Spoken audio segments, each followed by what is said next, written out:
Direct selling industry বা network marketing যেহেতু ইমানেই ভাল, ইমান সংখ্যক মানুহৰ জীৱন সলনি হৈছে, তাৰপিছতো আম্বানী বা আদানীয়ে নেটৱৰ্ক মাৰ্কেটিং কিয় নকৰে বাৰু? স্যাৰ আপুনি ইউজাৰ বুলি কৈছে, তেতিয়া এটা অভিযোগ আহে যে মানে নেটৱৰ্ক মাৰ্কেটিং কোম্পানীৰ প্ৰডাক্টবিলাক দামটো বেছি হয় আৰু সেই যিটো অতিৰিক্তভাৱে দাম লয় সেই দামটোৰ পৰাই কমিশ্যন হিচাপে তলৰ মানুহখিনিক দিয়ে। নেটৱৰ্ক মাৰ্কেটিং বহুতে আৰম্ভ কৰে, বহুত লাখে হয়তো এক্টিভলি কাম নকৰিলেও এটলিষ্ট মানে আইডিটো বনাই থৈছে, কিন্তু মেক্সিমাম মানুহে ফেইল হয় কিয় বাৰু? চ' এইবিলাকত কি ক'ব? যদি এই ধৰণৰ হাৱাবাজি চলি থাকে তেতিয়াহ'লে সঁচাকৈ ভাৰতে এই ক্ষেত্ৰখনত টপ মোষ্ট মানে আগত যাব পাৰিব জানো?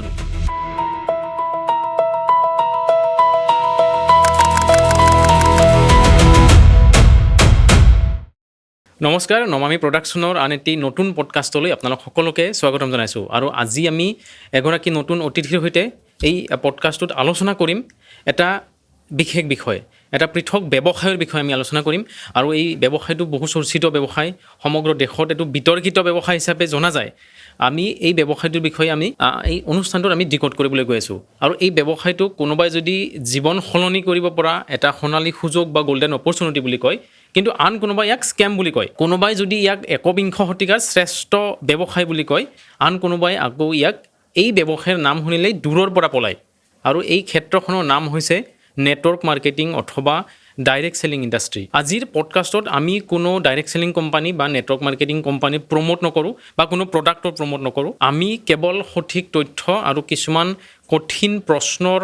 মাজেৰে জানিবলৈ চেষ্টা কৰিম আচলতে নেটৱৰ্ক মাৰ্কেটিং বা ডাইৰেক্ট সেলিং ইণ্ডাষ্ট্ৰি বা এই ইণ্ডাষ্ট্ৰিখনৰ আচল সত্যটো কি? ই সঁচাকৈয়ে লাইফ চেঞ্জিং বিজনেছ অপৰচুনিটি নে এটা ডাঙৰ স্কেম হয়? যদি ই এটা বিজনেছ অপৰচুনিটি হয়, তেন্তে কিয় আম্বানী আদানীৰ দৰে ব্যৱসায়ীয়ে ডাইৰেক্ট সেলিং বিজনেছ নকৰে? আৰু যদি ই স্কেম, তেন্তে চৰকাৰে নিজে এই ব্যৱসায়ক কিয় প্ৰমোট কৰি আছে? এই বিষয়ে অধিক জানিবলৈ আজি আমি আমাৰ ষ্টুডিঅ'লৈ আমন্ত্ৰণ কৰি আনিছোঁ এজন প্ৰাক্তন বেংক মেনেজাৰৰ পৰা। সমগ্ৰ পৃথিৱীৰ বুলিয়ে ক'ব লাগিব, তেওঁ আন্তঃৰাষ্ট্ৰীয় ক্ষেত্ৰত এগৰাকী আগশাৰীৰ ডাইৰেক্ট সেলিং লিডাৰ হিচাপে প্ৰতিষ্ঠিত হৈছে আৰু তেখেত হৈছে শ্ৰদ্ধাৰ দিগন্ত কাকতি ছাৰ। আহক আমি অনুষ্ঠানটো আৰম্ভ কৰোঁ। ছাৰ, বহুদিন আপোনাৰ সৈতে কথা পাতিম বুলি ভাবি আছিলোঁ, আজি সময় কণ মিলিছে। এইখিনি সময় দিয়াৰ কাৰণে আপুনি ব্যস্ততাপূৰ্ণ সময়ৰ পৰা অশেষ ধন্যবাদ ছাৰ। ধন্যবাদ ছাৰ, প্ৰথম কুৱেশ্যনটো সুধিব বিচাৰিছোঁ যে নেটৱৰ্ক মাৰ্কেটিং ইণ্ডাষ্ট্ৰি প্ৰায় 23,000 কোটি টকাৰ এটা বৃহৎ উদ্যোগ হৈছে সমগ্ৰ ভাৰতত। প্ৰায় 80-90 লাখ মানুহ ইয়াৰ সৈতে জড়িত হৈ আছে। তাৰপিছতো কিন্তু মানে শিক্ষিত মানুহ চামেও কিন্তু নেটৱৰ্ক মাৰ্কেটিং বুলি শব্দটো শুনিলে ভয় কৰে, পলাই মানে দূৰৰ পৰা ইয়াৰ পৰা দূৰে থাকে। চ' ইয়াৰ আচল কাৰণটো কি? এই ক্ষেত্ৰখনক কোনে কেনেকৈ ইয়াৰ ভাৱমূৰ্তিটো বিনষ্ট কৰিলে বা ভাৱমূৰ্তিটো আপোনালোকে উভতাই অনাৰ কাৰণে কি কৰি আছে ছাৰ? তো প্ৰথম কথাটো যে নেটৱৰ্ক মাৰ্কেটিং ব্যৱসায়টো পূৰ্বৰ কিছুমান কোম্পানী বা কিছুমান লিডাৰ বা নেতৃস্থানীয় যিখিনি ব্যক্তি আছিলে এই ইণ্ডাষ্ট্ৰিটোত, তেওঁলোকৰ কিছুমান ভুল, যেনেকুৱা যে ৰাতিটোৰ ভিতৰতে ধনী হোৱা এটা স্কিম বা বহুত সময়ত যে সহজতে ইনকাম কৰা, ধনী হোৱা, এনেকুৱা ধৰণে যিটো এটা প্ৰস্তাৱিত হৈছে, প্ৰেজেণ্ট হৈছে, তো মই ভাবোঁ তাৰ কাৰণে আজি যিটো ভাৱমূৰ্তি ম্লান হৈছে আৰু যাৰ কাৰণে শিক্ষিত যিখিনি মানুহ তেওঁলোকে এই ব্যৱস্থাটোৰ লগত জড়িত হ'বৰ কাৰণে ছাৰ, নেটৱৰ্ক মাৰ্কেটিঙত এটা মানে কালচাৰ এটা আছে যে মানে চেক দেখাই ফুৰে ছ'চিয়েল মিডিয়াত। নতুন গাড়ী কিনিলেও তেওঁলোকে বহুত ডাঙৰকৈ উদযাপন কৰে, যিটো বেলেগ ক্ষেত্ৰত সেইটো দেখা নাযায়। সেইটো কিহৰ কাৰণে হয়? ই মানে ক্ষেত্ৰখনক আগুৱাই নিছে নে ইয়াক মানে ইমেজটো বেয়াহে কৰিছে বাৰু? আচলতে চাওক যে আনক প্ৰেৰণা যোগাবৰ কাৰণে যদি সফলতাটো আমি প্ৰেজেণ্ট কৰিছোঁ, সেইটো বেয়া কথা নহয়। যদি কাৰোবাৰ সফলতাই যদি 10জনক, 100জনক, 1000জনক যদি প্ৰেৰণা দিয়ে আগবাঢ়িবৰ কাৰণে, তেতিয়াহ'লে ডেফিনেটলি এইটো বেয়া কথা হ'ব নোৱাৰে। কিন্তু যে সহজতে ছাকচেছ হ'বৰ কাৰণে, সহজতে সফল হ'বৰ কাৰণে বহুত মানুহে মিছা কথা কয়, মিছা চেক দেখায়, মিছা লাইফষ্টাইল দেখায়, মিছা কিছুমান এনেকুৱাও আছে যে আপোনাৰ মিটিঙত ভাড়াৰ মাৰ্চিডিজ লৈ যায়, BMW উঠি যায়, সেইবিলাক কিন্তু ভাড়াত লৈ যায়, কিন্তু মানুহৰ আগত এনেকৈ দেখাব যে নিজে লৈছে, হাৱাবাজি। চ' এনেকুৱা ধৰণৰ যিবিলাক মিছলিডিং এক্টিভিটি, ডেফিনেটলি সিয়ে আমাৰ মানে ক্ষতি কৰিব ইণ্ডাষ্ট্ৰিটো আৰু মানুহৰ মাজত যিটো ভাৱমূৰ্তি সেইটো বিনষ্ট কৰিব চ' মই ভাবোঁ যে যদিহে সঁচা অৰ্থত সফল হৈছে আৰু এটা কথা কি জানে যেতিয়া মানুহ এজন সফল হয় নহয় তেওঁ দেখাবলগীয়া নহয় তেওঁৰ কথা বতৰা তেওঁৰ জ্ঞান তেওঁৰ লাইফষ্টাইলত সেইটো অট'মেটিকেলি ৰিফ্লেক্ট হ'ব আৰম্ভ হয় আৰু মানুহে সেইটো অট'মেটিকেলি ফ'ল' কৰে এক্সট্ৰাকৈ দেখাবলগীয়া নহয় মানে অথচ সেইটোকে কিছুমানে ইউজ কৰি যে সেইটো মানে শ্বৰ্টকাট মাৰিবৰ কাৰণে চেষ্টা কৰে যাৰ কাৰণে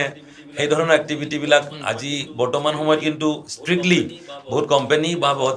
ইভেন চৰকাৰেও ইয়াৰ ওপৰত কিন্তু আইন আনিছে যে সেনেকুৱা ধৰণৰ মিছা ক্লেইম কৰিব নোৱাৰে বা ফলছ ৰিপ্ৰেজেণ্টেশ্যন কৰিব নোৱাৰে এতিয়া কিন্তু আইনমতে দণ্ডনীয় হ'ব গৈ আছে এই ধৰণৰ এক্টিভিটিবিলাক মানে এটা ইথিকেল ৱেত ইণ্ডাষ্ট্ৰিটো আগবাঢ়ি আছে এতিয়া হয় ছাৰ বহুত ইণ্ডাষ্ট্ৰি লিডাৰে কয় যে India is the sleeping giant of the direct selling industry চ' এই সন্দৰ্ভত কি ক'ব যদি এই ধৰণৰ হাৱাবাজি চলি থাকে তেতিয়াহ'লে সঁচাকৈ ভাৰতে এই ক্ষেত্ৰখনত টপ মষ্ট মানে আগত যাব পাৰিব জানো চাওক এটা কথা যে যেনেকৈ যিকোনো ক্ষেত্ৰত ভাল থাকে বেয়া থাকে তো এইটো প্ৰকৃতিৰ নিয়ম ভাল থাকিলে বেয়াও থাকিব বেয়া থাকিলে ভালো থাকে এইটো ইণ্ডাষ্ট্ৰিটো এতিয়া যথেষ্টখিনি শিক্ষিত আৰু ভাল প্ৰফেচনেল মানুহ জড়িত হ'বলৈ আৰম্ভ হৈছে বহুত অৰ্গেনাইজেশ্যন যেনেকুৱা চুলিন ইউনিভাৰ্চিটি হওক বা FDSA ADSEI এনেকুৱা ভাল ভাল কিছুমান ব্যৱসায়িক যিবিলাক সংগঠন আছে তেওঁলোক আগবাঢ়ি আহিছে চৰকাৰৰ লগত চৰকাৰৰ ওচৰত তেওঁলোক গৈছে ইভেন ভাৰত চৰকাৰ যেতিয়া আগবাঢ়ি আহিছে মই খুব আশাবাদী যে আহি থকা সময়ত আমাৰ সঠিক তথ্য আৰু সচেতনাৰ ক্ষেত্ৰত এই ধৰণৰ এক্টিভিটিবিলাকে খুব এটা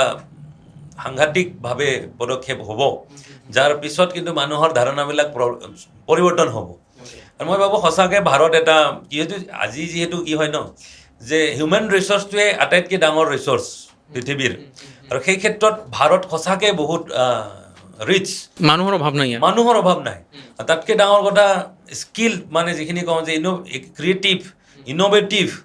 হাৰ্ডৱৰ্ক কৰিব পৰা যিখিনি এজন ছাকচেছ হ'বৰ কাৰণে মানুহৰ যিখিনি গুণ লাগে সেনেকুৱা গুণ থকা বহুত ইউথ কিন্তু ভাৰতবৰ্ষত আছে অথচ সঠিক তথ্যৰ কাৰণে তেওঁবিলাক কানেক্ট হোৱা নাই আহি থকা সময়ত যিখিনি আমাৰ সঠিক প্ৰসাৰৰ জৰিয়তে সেইবিলাক মানুহ যেতিয়া অহা আৰম্ভ হ'ব মই নিশ্চিতভাৱে ক'ব পাৰোঁ যে যিটো শ্লিপিং জায়েণ্ট বুলি কৈ আছে সেইটো সমগ্ৰ বিশ্বতে প্ৰমাণিত হ'ব গৈ আছে ছাৰ আপোনাৰ ব্যক্তিগত কথা এটা অকণমান জানি ল'ব বিচাৰিছোঁ যিহেতু আপুনি এগৰাকী বেংক বিষয়া আছিলে 10 বছৰ ধৰি আপুনি বেংকৰ মেনেজাৰ হিচাপে কাম কৰিছিলে এটা সুৰক্ষিত এটা ছেফ পজিশ্যনত আছিলে আপুনি এটা সুন্দৰ দৰমহা এটা স্থিৰ আছিলে পাই আছিলে চ' তেনেকুৱা এটা জীৱন বাদ দি যিটো চাকৰি কৰিবৰ কাৰণে লাখ লাখ ল'ৰা ছোৱালীয়ে আজিকালি পঢ়ি আছে বেংকত চাকৰি কৰিবৰ কাৰণে চ' সেই চাকৰি বাদ দি আপুনি কেতিয়া কেনেকৈ ভাবিলে মানে সেই টাৰ্ণিং পইণ্টটো কি যে চাকৰি বাদ দি মই ডাইৰেক্ট চেলিঙলৈ আহিম চ' ইয়াৰ উত্তৰটো দিবলৈ কিন্তু মোৰ এটা জীৱনৰ এটা ব্যক্তিগত কথা শ্বেয়াৰ কৰিব লাগিব অকণমান সময় ল'ব পাৰোঁ চ' প্ৰথম কথা যে মোৰ জন্ম এনেকুৱা এখন জেগাত হৈছিলে আজি বাক্সা জিলাত পৰে তামোলপুৰ জিলা বৰ্তমান বাঙালীপাৰা বুলি তো সেই ঠাইখন এনেকুৱা যে বাৰিষাৰ ছমাহ আৰু আমি মানে কাৰো লগত পৃথিৱীৰ লগত সংযোগ নাথাকে তাৰমানে বিচ্ছিন্ন হৈ যায় 20-25 কিলোমিটাৰ দূৰৰ পৰা গাড়ী চাড়ী নাযায় তো 7টামান নদী পাৰ হ'ব লাগে দলং চলং নাই তো আমি ক'লৈকে যাব নোৱাৰোঁ সেনেকুৱা এখন জেগাত মোৰ জন্ম হৈছে আৰু স্কুল এনেকুৱা এখন LP স্কুলত মোৰ শিক্ষা আৰম্ভ হৈছে য'ত কেৱল টিনৰ এখন চালি আৰু ৱাল নাছিলে আমি ঘৰৰ পৰা বস্তা লৈ আহোঁ আৰু বস্তাত পাৰি কিতাপ পঢ়ি তাৰ পৰা মোৰ শিক্ষা জীৱন আৰম্ভ হৈছে আৰু আমাৰ ওচৰ পাজৰত তেনেকুৱা শিক্ষাৰ কোনো সচেতন পৰিৱেশ নাছিলে বেছিভাগ মাক বাপেকে ল'ৰা ছোৱালীক এইকাৰণে স্কুলত পঠাইছিলে যে মাক বাপেকে কামৰ কাৰণে যাতে আজৰি পায় থাকে তো অলপমান ডাঙৰ হ'লে এই কামৰ পৰা স্কুলৰ পৰা বিৰতি দি পেলাই কামত লগাই দিয়ে এনেকুৱা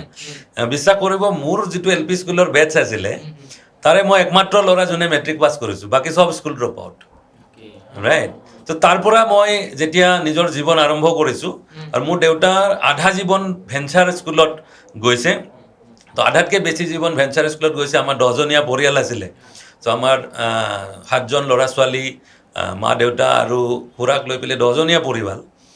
আপুনি জাষ্ট ইমাজিন কৰক যে ভেঞ্চাৰ স্কুলৰ টিচাৰজনৰ 10জনীয়া পৰিয়াল এটা চলাবলৈ কিমান কষ্ট হ'ব তো মই সৰুৰ পৰা দেউতাক দেখিছোঁ কেনেকৈ ঘৰ চলাবৰ কাৰণে বেলেগৰ ওচৰত ধাৰ পাতে হাত পাতে মোৰ নিজৰ অভিজ্ঞতা আছে যে বাকী দোকানত মই বেগ লৈ পেলাই বাকী দোকানীয়ে বাকী নিদিয়া হৈ যায় আৰু মই খালী মোনা লৈ পেলাই ঘূৰি আহিবলগীয়া মানে বহুত অভিজ্ঞতা মোৰ লাইফত আছে খালী মোনা লৈ পেলাই মই ঘূৰি আহোঁ মায়ে কয় যে দালি লৈ আহ চাউল লৈ আহ আৰু মই দোকানীৰ পৰা গৈ পেলাই খালী মোনা লৈ পেলাই ঘূৰি আহোঁ মাক কওঁ যে দোকানী আৰু বাকী নিদিয়ে বুলি এনেকুৱা এটা পৰিয়ালৰ পৰা মই উঠি আহিছোঁ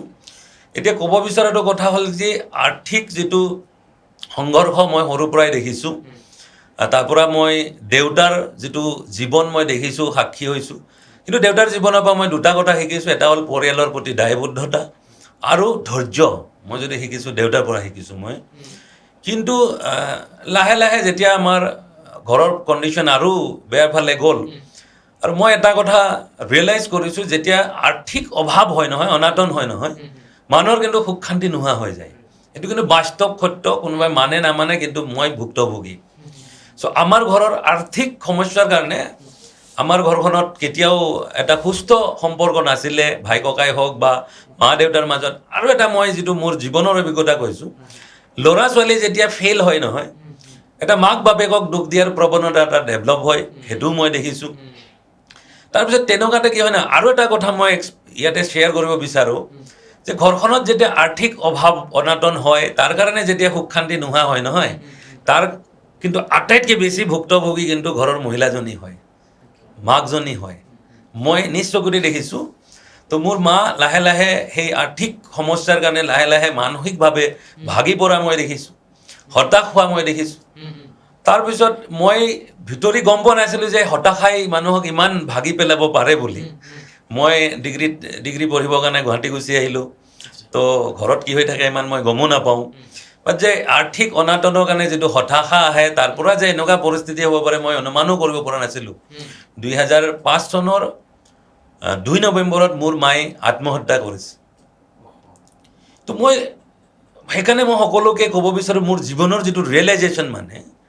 যে আমি যে ইমান কেজুৱেল হওঁ যে লাইফক লৈ পেলাই আৰু আৰ্থিক দিশত যদি অনাটন আহে ক'লৈকে লৈ যাব পাৰে তাৰ মোৰ জীৱনৰ মই ভুক্তভোগী এজন চ' মই সেইটোক পাছলৈকে মই সেইটোক এটা ফাইনেন্সিয়েল ডিজিজ বুলি ক'ব খোজোঁ মই যে যেনেকৈ আমাৰ শাৰীৰিক বেমাৰ হয় নে ফাইনেন্সিয়েল ডিজিজো হয় আৰু এই ফাইনেন্সিয়েল ডিজিজবিলাক যেতিয়া আৰম্ভ হয় নহয় তাৰ যদি সঠিক সময়ত যদি প্ৰতিকাৰ নকৰে তেতিয়াহ'লে কিন্তু মানুহৰ এনেকুৱা চৰম পৰ্যায়লৈকে কিন্তু মানুহক লৈ যাবলৈ বেছি সময় নালাগে তাৰে কিন্তু মোৰ ঘৰত মাৰ ক্ষেত্ৰত মই দেখিছোঁ মই নিজে ভুক্তভোগী এজন তেতিয়া ধৰক তাৰপিছত যেতিয়া জীৱনটো পৰিকল্পনা কৰিবলগীয়া হয় তেতিয়া বিভিন্ন ইনফ্লুৱেঞ্চ আমি যেনেকুৱা ধৰক ওচৰ পাজৰৰ মানুহবিলাকৰ মা দেউতা বা আমাৰ শিক্ষক শিক্ষয়িত্ৰীয়ে যেনেকৈ আমাক গাইড কৰে তেনেকুৱাকৈ আমি পৰিকল্পনা কৰোঁ চ' আমি বেলেগটো দেখাও নাপাওঁ বাহিৰৰ জগতখন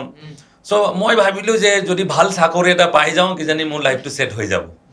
সৰুৰ পৰাই মোক কৈছিলে যে ভাল মাহঁতেও কৈছিলে যে সৰু ভালকৈ পঢ়িবি ভাল চাকৰি কৰিব লাগিব আমাৰ নিচিনা যাতে তহঁতে জীৱন কটাবলগীয়া নহয় এনেকুৱা ধৰণৰ কথা কৈছিলে আৰু সঁচা অৰ্থত ক'বলৈ গ'লে পঢ়াত মই বেয়াও নাছিলোঁ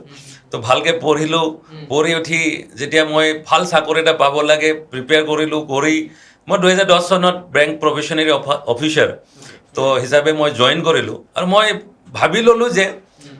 মই বিচৰা ধৰণে এটা চাকৰি পালোঁ এতিয়াৰ পৰা মোৰ কোনো অসুবিধা নহয় ছাকচেছ হ'ল বুলি মই ভাবি ল'লোঁ তাৰপিছত এনেকুৱা বহুত আছিলে যে চাকৰিয়ালে জীৱন আৰম্ভ হয় লোনেদি তো প্ৰথম কথা যে ঘৰৰ অৱস্থা মই গ'লোৱে কেনেকুৱা আছিলে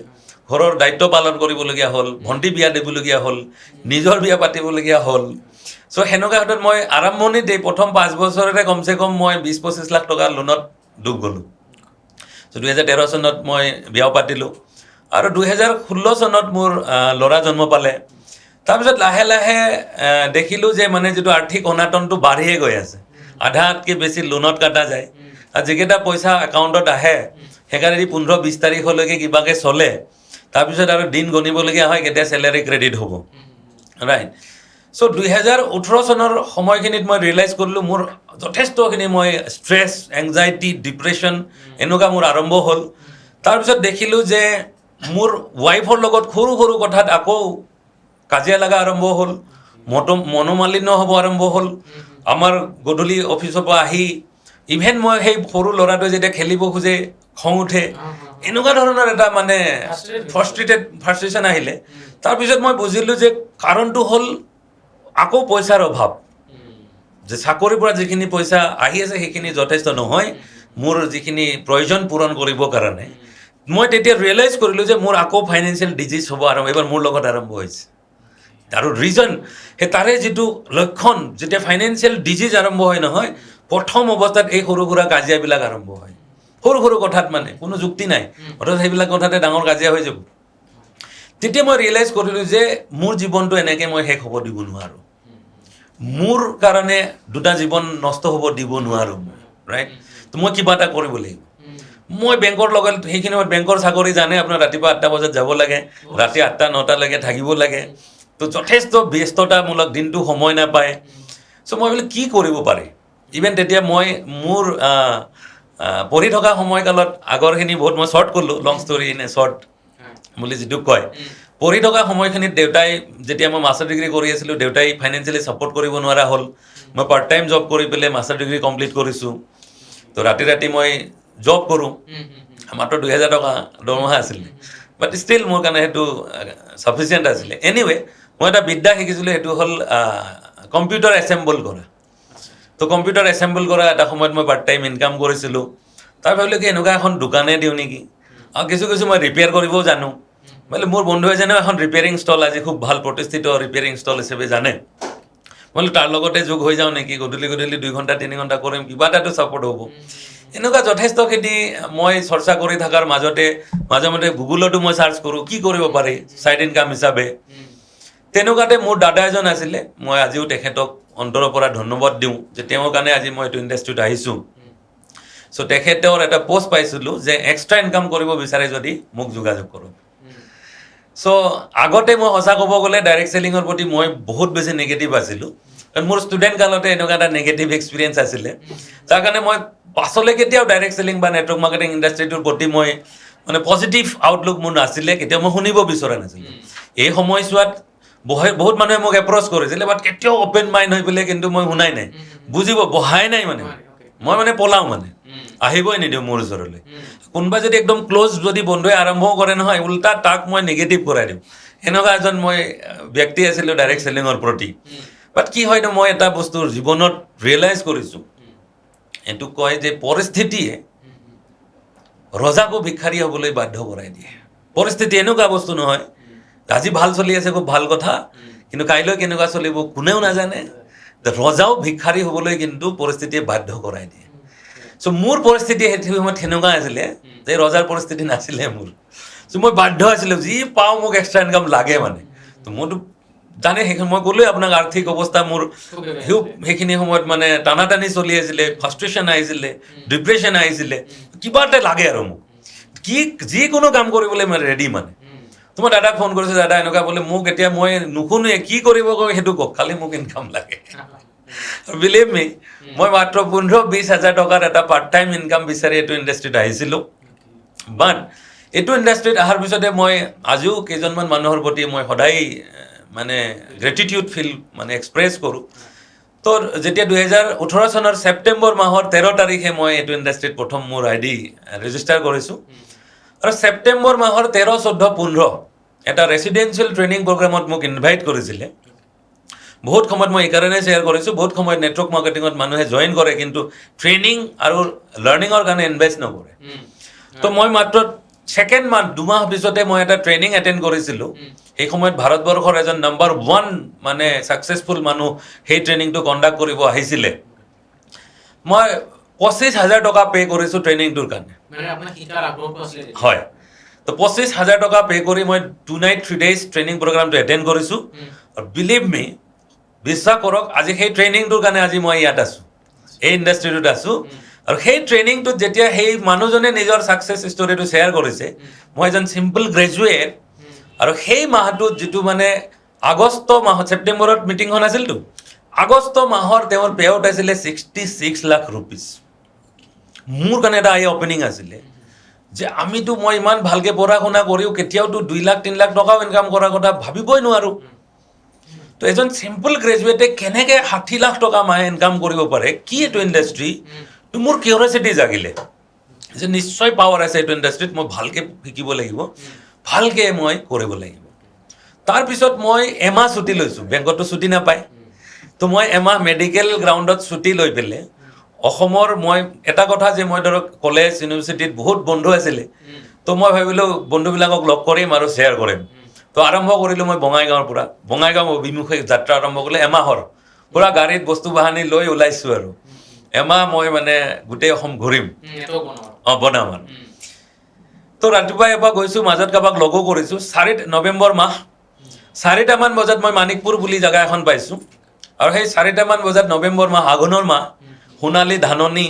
এটা বেলেগ ধৰণৰ পৰিৱেশ ক্ৰিয়েট হয়। অলপ অলপ হিম পৰে যেতিয়া নিয়ৰ পৰা আৰম্ভ হয়, আৰু সূৰ্যৰ যিটো সোণালী ৰশ্মি যেতিয়া সেইখিনিত পৰে, বেলেগ এটা পৰিৱেশ সৃষ্টি হয় ন। মই বিৰাট বেলেগ এটা অনুভৱ কৰিছোঁ আৰু মই গাড়ী ৰখাইছোঁ, লৈ পেলাই একদম এনেকৈ মই ফিল কৰিব ট্ৰাই কৰিছোঁ। সেইখিনি মুহূৰ্তত মই ৰিয়েলাইজ কৰিছোঁ যে 10 বছৰ মই বেংকত যেতিয়া চাকৰি কৰিছিলোঁ, মই সূৰ্যাস্ত দেখা নাছিলোঁ। আই ৰিয়েলাইজ ডেট মানে পইণ্ট, যে মই কেনেকুৱা এটা কাম কৰি আছোঁ যে 10 বছৰ মই সূৰ্যাস্ত দেখা নাই। ৰাতিপুৱা 8টা বজাত সোমাই যাওঁ, ৰাতি 8টা বজাত ওলাই। কিছুমান লগৰবিলাকে মোক ভেম্পায়াৰ বুলি কৈছিল, সূৰ্যৰ পোহৰত ওলালে জ্বলি যাব চাগে বেংকৰ মানুহ, সেইকাৰণে ৰাতিলৈকে থাকে, আন্ধাৰ হোৱালৈকে ৰয়। ৰাইট, মই ৰিয়েলাইজ কৰিলোঁ মই কেনেকুৱা জীৱন জীয়াই আছোঁ। তো মই তেতিয়া ডিচাইড কৰিছোঁ নাই, আই হেভ টু ডু ছামথিং। মই তেতিয়াই জব কুইট কৰাৰ ডিচিশ্যন লৈছোঁ। তাৰ পৰা আৰম্ভ কৰিছোঁ। খুব চিৰিয়াছলি মই শিকিছোঁ, খুব চিৰিয়াছলি দিনে ৰাতি 18ৰ পৰা 20 ঘণ্টা মই কাম কৰিছোঁ বিজনেছটো বিল্ড কৰিবৰ কাৰণে। আৰু প্ৰায় তাৰপিছত 1.5 বছৰ লগা নাই মোক। তো বেংকৰ যিটো 10 বছৰৰ দৰমহা আছিলে সেইটো পাৰ কৰিবৰ কাৰণে, যেতিয়া বেংকৰ যিটো দৰমহা আছিলে সেইটো পাৰ হ'ল, অহা আৰম্ভ হ'ল। মই 2020 চনৰ জানুৱাৰী মাহত জব কুইট কৰিছোঁ। জব কুইট কৰাৰ সময়ত যিহেতু ডাইৰেক্ট চেলিং ইণ্ডাষ্ট্ৰীত আপোনাৰ 100জন মানুহে যদি জইন কৰে, তাৰ 90জনেহে ছাকচেছ হয়, মানে ছাকচেছ ৰেচিঅ'টো খুব কম। তেতিয়া আপোনাৰ ভয় লগা নাছিল নেকি যে মই ডাইৰেক্ট চেলিং ইণ্ডাষ্ট্ৰীত চাকৰি বাদ দি আৰম্ভ কৰিম, যদি কিমানত ফেইল হওঁ আকৌ মোৰ ক্ৰাইচিছ নহ'ব জানো? তেনেকৈ নিশ্চয় নিশ্চয়, ডেফিনেটলি সেনেকুৱা ভাৱ অহাটো স্বাভাৱিক, মোৰো আহিছিলে। বাট যেতিয়া লাইফত তেনেকুৱা ভাৱ আহে, আমি সদায় মেণ্টৰৰ সহায় ল'ব লাগে। যিহেতু মোৰ কাৰণে সেইটো অবুদ্ধ, তো বেটাৰ পাৰ্চন এজনৰ গাইডেঞ্চ ল'ব লাগে, বেটাৰ কিতাপ পঢ়িব লাগে। আৰু মোৰ কাৰণে সেইখিনি সময়ত এখন কিতাপ মই সেইখিনি মই শ্বেয়াৰ কৰিব বিচাৰিম। সেইখিনি সময়ত মোক এখন কিতাপে খুব সহায় কৰিছিলে। এখন কিতাপ, দ্য পেৰাবল অফ দ্য পাইপলাইন। এই কিতাপখনত এটা কাহানী আছিলে পাবলো আৰু ব্ৰুনো। চ' তেওঁলোকৰ পাবলো আৰু ব্ৰুনোৰ কাহিনী এনেকুৱা, দুজন সফল ডেকা, তেওঁলোকৰ সপোন আছে জীৱনত কিবা এটা কৰিব, ডাঙৰ ঘৰ, আমি যেনেকৈ এজন সাধাৰণ মানুহে সপোন দেখোঁ, ডাঙৰ ঘৰ, বিয়া বাৰু পাতি এখন সুখৰ সংসাৰ, এনেকুৱা এটা সপোন দেখা দুজন ল'ৰা আছিলে। আৰু এনেতে সিহঁতৰ গাঁৱত এটা কাম ওলাল যে এখন পাহাৰৰ সিফালে এটা হ্ৰদ আছিলে, লেক আছিলে, তাৰ পৰা গাঁৱত পানী কৰিব লাগে। আৰু প্ৰত্যেক পানী বাল্টিৰ বিনিময়ত সিহঁতক কিছু পইচা দিব। সিহঁতে যিটো জবলেছ আছিলে, পইচা ঘটিব, কাম পালে সিহঁত খুব আনন্দ পালে, দুইটা কামত লাগি গ'ল। তো ৰাতিপুৱাৰ পৰা গধূলিলৈকে একদম বাল্টিঙেদি পানী আনে। সেইখিনি সময়তে পাবলোৰ মূৰত আহিলে যে এনেকুৱা বাল্টি কঢ়িওৱা কামটোতো আমি জীৱনভৰ কৰিব নোৱাৰিম, কেতিয়াবা বেমাৰ হ'ব, এদিন বুঢ়া হ'ম, তাৰপিছততো বাল্টি দি মই পানী কৰিব নোৱাৰিম, তেতিয়া মোৰ কি হ'ব? ব্ৰুনোই ভাবিলে কি বেছি পইচা ঘটিবলৈ হ'লে বেছি ডাঙৰ বাল্টি ল'ব লাগে। তো সি ডাঙৰ বাল্টি আনি বেছি আৰু সি লগাই গ'ল। তো পাবলোই আইডিয়া লগাই এটা সলিউশ্যন পালে, যদিহে আমি পাইপলাইন বনাই দিব পাৰোঁ, হ্ৰদটোৰ পৰা গাঁওখনলৈ যদি আমি পাইপ ফিটিং কৰি দিব পাৰোঁ, যে নিজে নিজে পানী আহিব। আৰু তো মই তেতিয়া বেমাৰত পৰিলেও পানী আহি থাকিব, গাঁৱৰ মানুহ পাম, মই পইচা পাম। মই বুঢ়া হ'লেও পানী আহি থাকিব, পইচা পাম। ডেফিনেটলি পাইপলাইন বিল্ড কৰিবৰ কাৰণে 2-3 বছৰ লগাব লাগিব, চিষ্টেমটো বনাওঁতে সময় লাগিব। তো তাৰপিছত সেই যিটো পাবলোৰ কাহিনী, সেই পাবলোৰ কাহিনীটো এইটোৱেই বুজায় যে আমিও জীৱনত পইচা ঘটিবৰ কাৰণে দুটা চুজ কৰিব পাৰোঁ, দুটা ৰাস্তা চুজ কৰিব পাৰোঁ। হয়তো চাকৰিৰ নিচিনাই মই বাল্টিং কৰিব পাৰোঁ,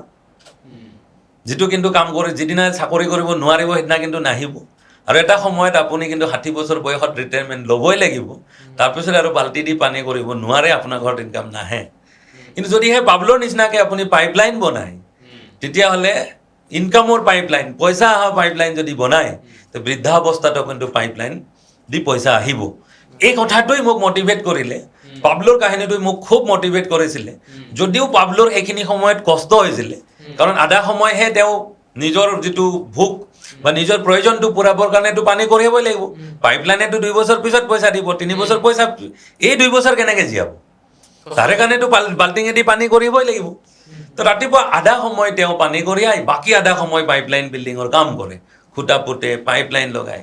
চ' মোৰ সেই কনচেপ্টটো ক্লিয়াৰ হ'ল তাৰপিছত দেখিলে প্ৰথম 3 বছৰ যদি কষ্ট হয় কষ্ট মই সহ্য কৰিম কিন্তু 3 বছৰত মই পাবলৰ নিচিনাকৈ পাইপলাইন বনাম যাতে ভৱিষ্যতে মোৰ সমস্যা নহয় তো সেই ধৰণৰ কনচেপ্ট যদিও সেনেকুৱা মই ক'লোঁ যে মোৰ ক্ষেত্ৰত এই কিতাপখনে এটা ক্লেৰিটি দিলে যে সেই যিটো যিটো সন্দেহ যে কি হ'ব ভয়টো আঁতৰ কৰিবৰ কাৰণে সেইটো সহায় হ'ল আৰু এটা মই সেইখিনি সময়ত এটা কেছ ফ্ল'ৰ বিষয়ে পঢ়িলোঁ এই যে আমাৰ হাতত পইচাবিলাক আহে দৰমহাৰ পৰাই আহক আপোনাৰ বস্তু বেচি পিনে আহক কিবা এটা ছাৰ্ভিচ দি আহক আৰু বা ইনভেষ্ট কৰিয়ে আহক আল্টিমেটলি আপোনাৰ হাতততো নিজে ঘৰত পইচা নবনাই নহয় সেইটোতো ইলিগেল কাম ন কৰিব আহিব লাগিব তো কেছ ফ্ল' অহা 4টা ৰাস্তা আছে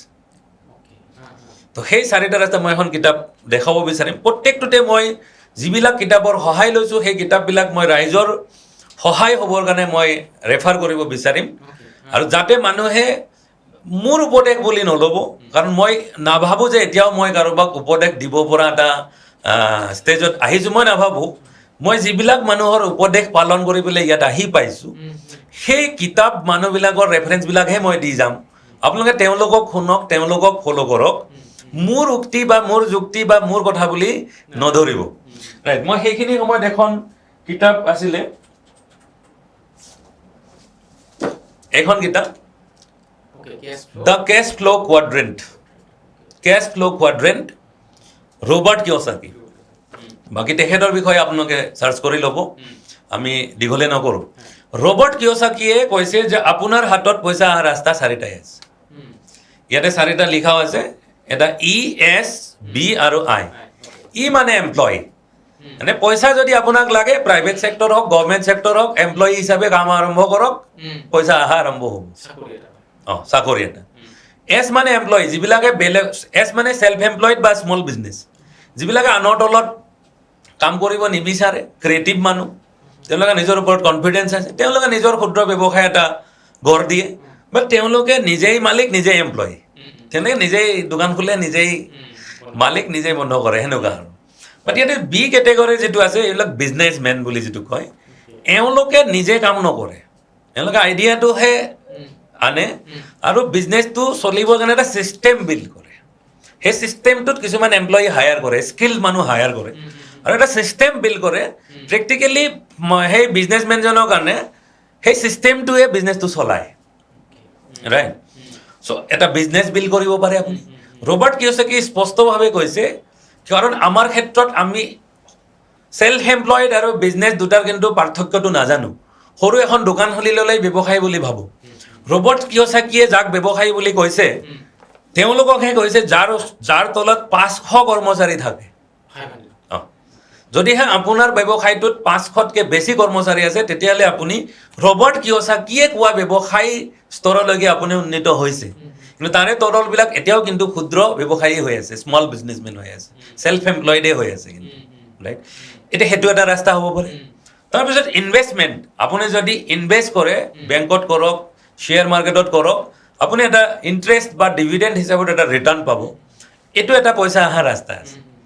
আপোনাৰ যিটো প্ৰশ্ন মোৰ যিটো সংশয় আছিলে বহুত ক্ষেত্ৰত বহুত মানুহে মোক প্ৰশ্ন কৰিছে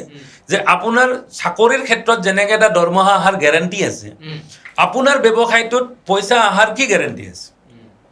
সেই উত্তৰটো মই ইয়াত পাইছিলোঁ একচুৱেলি পইচাটো কাৰো হাতত নাথাকে ই ঘূৰি ফুৰে ইটো ঘূৰি ফুৰে এইজনৰ পৰা সেইজনৰ হাতলৈ যায় তেতিয়া মই প্ৰশ্ন মানে নিজকে ভাবিছিলোঁ যে চাকৰিয়ালজনে দৰমহা যেতিয়া পায় কিমান দিনৰ কাৰণে হাতত পইচাখিনি থাকে 50% পইচাটো চেলেৰি ক্ৰেডিট হোৱাৰ 2 ছেকেণ্ড পিছতে ডেবিট হৈ যায় EMI কেইটা ৭৫,০০০ credited 20,000 personal loan debited 10,000 car loan debited টুংকে ডেবিট কেইটাও আহে ন লগত তাৰমানে 50% আৰ্নিং 5 ছেকেণ্ডো হাতত নাথাকে আপোনাৰ আৰু বাকীখিনি খুব বেছি 5 দিন 90% মানি 5 দিনো নাথাকে এমপ্লয়ীৰ হাতত আৰু কিবাকে টুক টাককে 15 তাৰিখলৈ অলপ চলপ থাকে, 20 তাৰিখৰ পিছত এমটি ভেছেল, পকেট খালী। এতিয়া কথা হ'ল, এতিয়া ধনী কোন হয়? যাৰ হাতত যিমান সময় পইচা থাকে, পইচা থাকে, সিয়ে ধনী, ৰাইট? এতিয়া চালোঁ যে বিজনেছমেনৰ হাতত আটাইতকৈ বেছি পইচা থাকে। চাকৰিয়ালকেইটাই পইচা, দৰমহাটো পইচাটো নাখায় ন। কাপোৰ কিনি আনিব, আপোনাৰ খানা কিনি আনিব, ঔষধ কিনি আনিব, ছাপ্লিমেণ্ট কিনি আনিব, কছমেটিক্স কিনি আনিব, পাৰ্চনেল কেয়াৰ প্ৰডাক্টছ আনিব। পইচাটো কাৰ হাতলৈ যায়? বিজনেছমেনৰ হাতলৈ যায়। তেতিয়া মোৰ যিটো উত্তৰ আছিলে, যদি আপোনালোকৰ দৰমহা হয়, আমাৰো বিক্ৰী হ'ব। যদি আপোনালোকৰ যদি চৰকাৰৰ যদি চাকৰি পাৰ্মানেণ্ট, যদি সদায় আপোনাৰ দৰমহা আহে, তেতিয়াহ'লে আমাৰো সদায় বিক্ৰী হ'ব। কিনিব ন, পইচাটোতো সিহঁতে নাখায়। তো তেওঁলোকৰ যেতিয়ালৈকে দৰমহা হ'ব, আমাৰ বিক্ৰী হ'ব। যদি এনেকুৱা এটা পৰিস্থিতি আহে আমাৰ বিক্ৰী নহয়, সেইদিনা তেওঁলোকৰো দৰমহা নাহে। মনত ৰাখিব, চৰকাৰ ফেইল হ'ব লাগিব, ইকনমিক চিষ্টেম কলাপছ হ'ব লাগিব, সিদিনাটো তেওঁৰো দৰমহা নাহে। তেনেকৈ ভাবিলেতো চৰকাৰী চাকৰিও ছিকিয়ৰ নহয়, তেনেকৈ ভাবিলেতো কোনোৱে চাকৰিয়ে ছিকিয়ৰ নহয়। চ' এই উত্তৰটো মই পাইছিলোঁ, যাৰ কাৰণে মোৰ ক্ষেত্ৰত তাৰপিছত আৰু ভয় খাবলগীয়া একো নাছিলে। ছিষ্টেমটো বুজাৰ পিছত আৰু ভয় খাবলগীয়া নাথাকে। আৰু মই ভাবোঁ, যদিহে মানিৰ ছিকিউৰিটি আটাইতকৈ বেছিটো বিজনেছমেনৰে আছে। ছাৰ, এটা বস্তু শুনা যায় যে নেটৱৰ্ক মাৰ্কেটিঙত পেচিভ ইনকাম মানে ফ্ল' হয়, পেচিভ ইনকাম আহে, পোৱা যায়। চ' এইটো কেনেকৈ সম্ভৱ? যিহেতু পেচিভ ইনকামৰ কাৰণে এটা টীম ৰান হৈ থাকিব লাগিব, সেই টীমটোৱে প্ৰডাক্ট ক্ৰয় কৰিব লাগিব, বা সেই টীমটোৱে আপোনাৰ কাম কৰিব লাগিব। চ' নেটৱৰ্ক মাৰ্কেটিং পেচিভ ইনকামৰ কাৰণে সঠিক হয় জানো? 100% সঠিক হয়। কিন্তু পেচিভ ইনকাম কনচেপ্টটো বুজিবৰ কাৰণে প্ৰথম এইটো বুজিব লাগিব যে পেচিভ ইনকাম ক'ৰ পৰা আহে। প্ৰথম কথা, আমি মানি কনচেপ্টটো বুজিব লাগিব। এই যে কেছ ফ্ল' হয়, কেছ ফ্ল' হয়,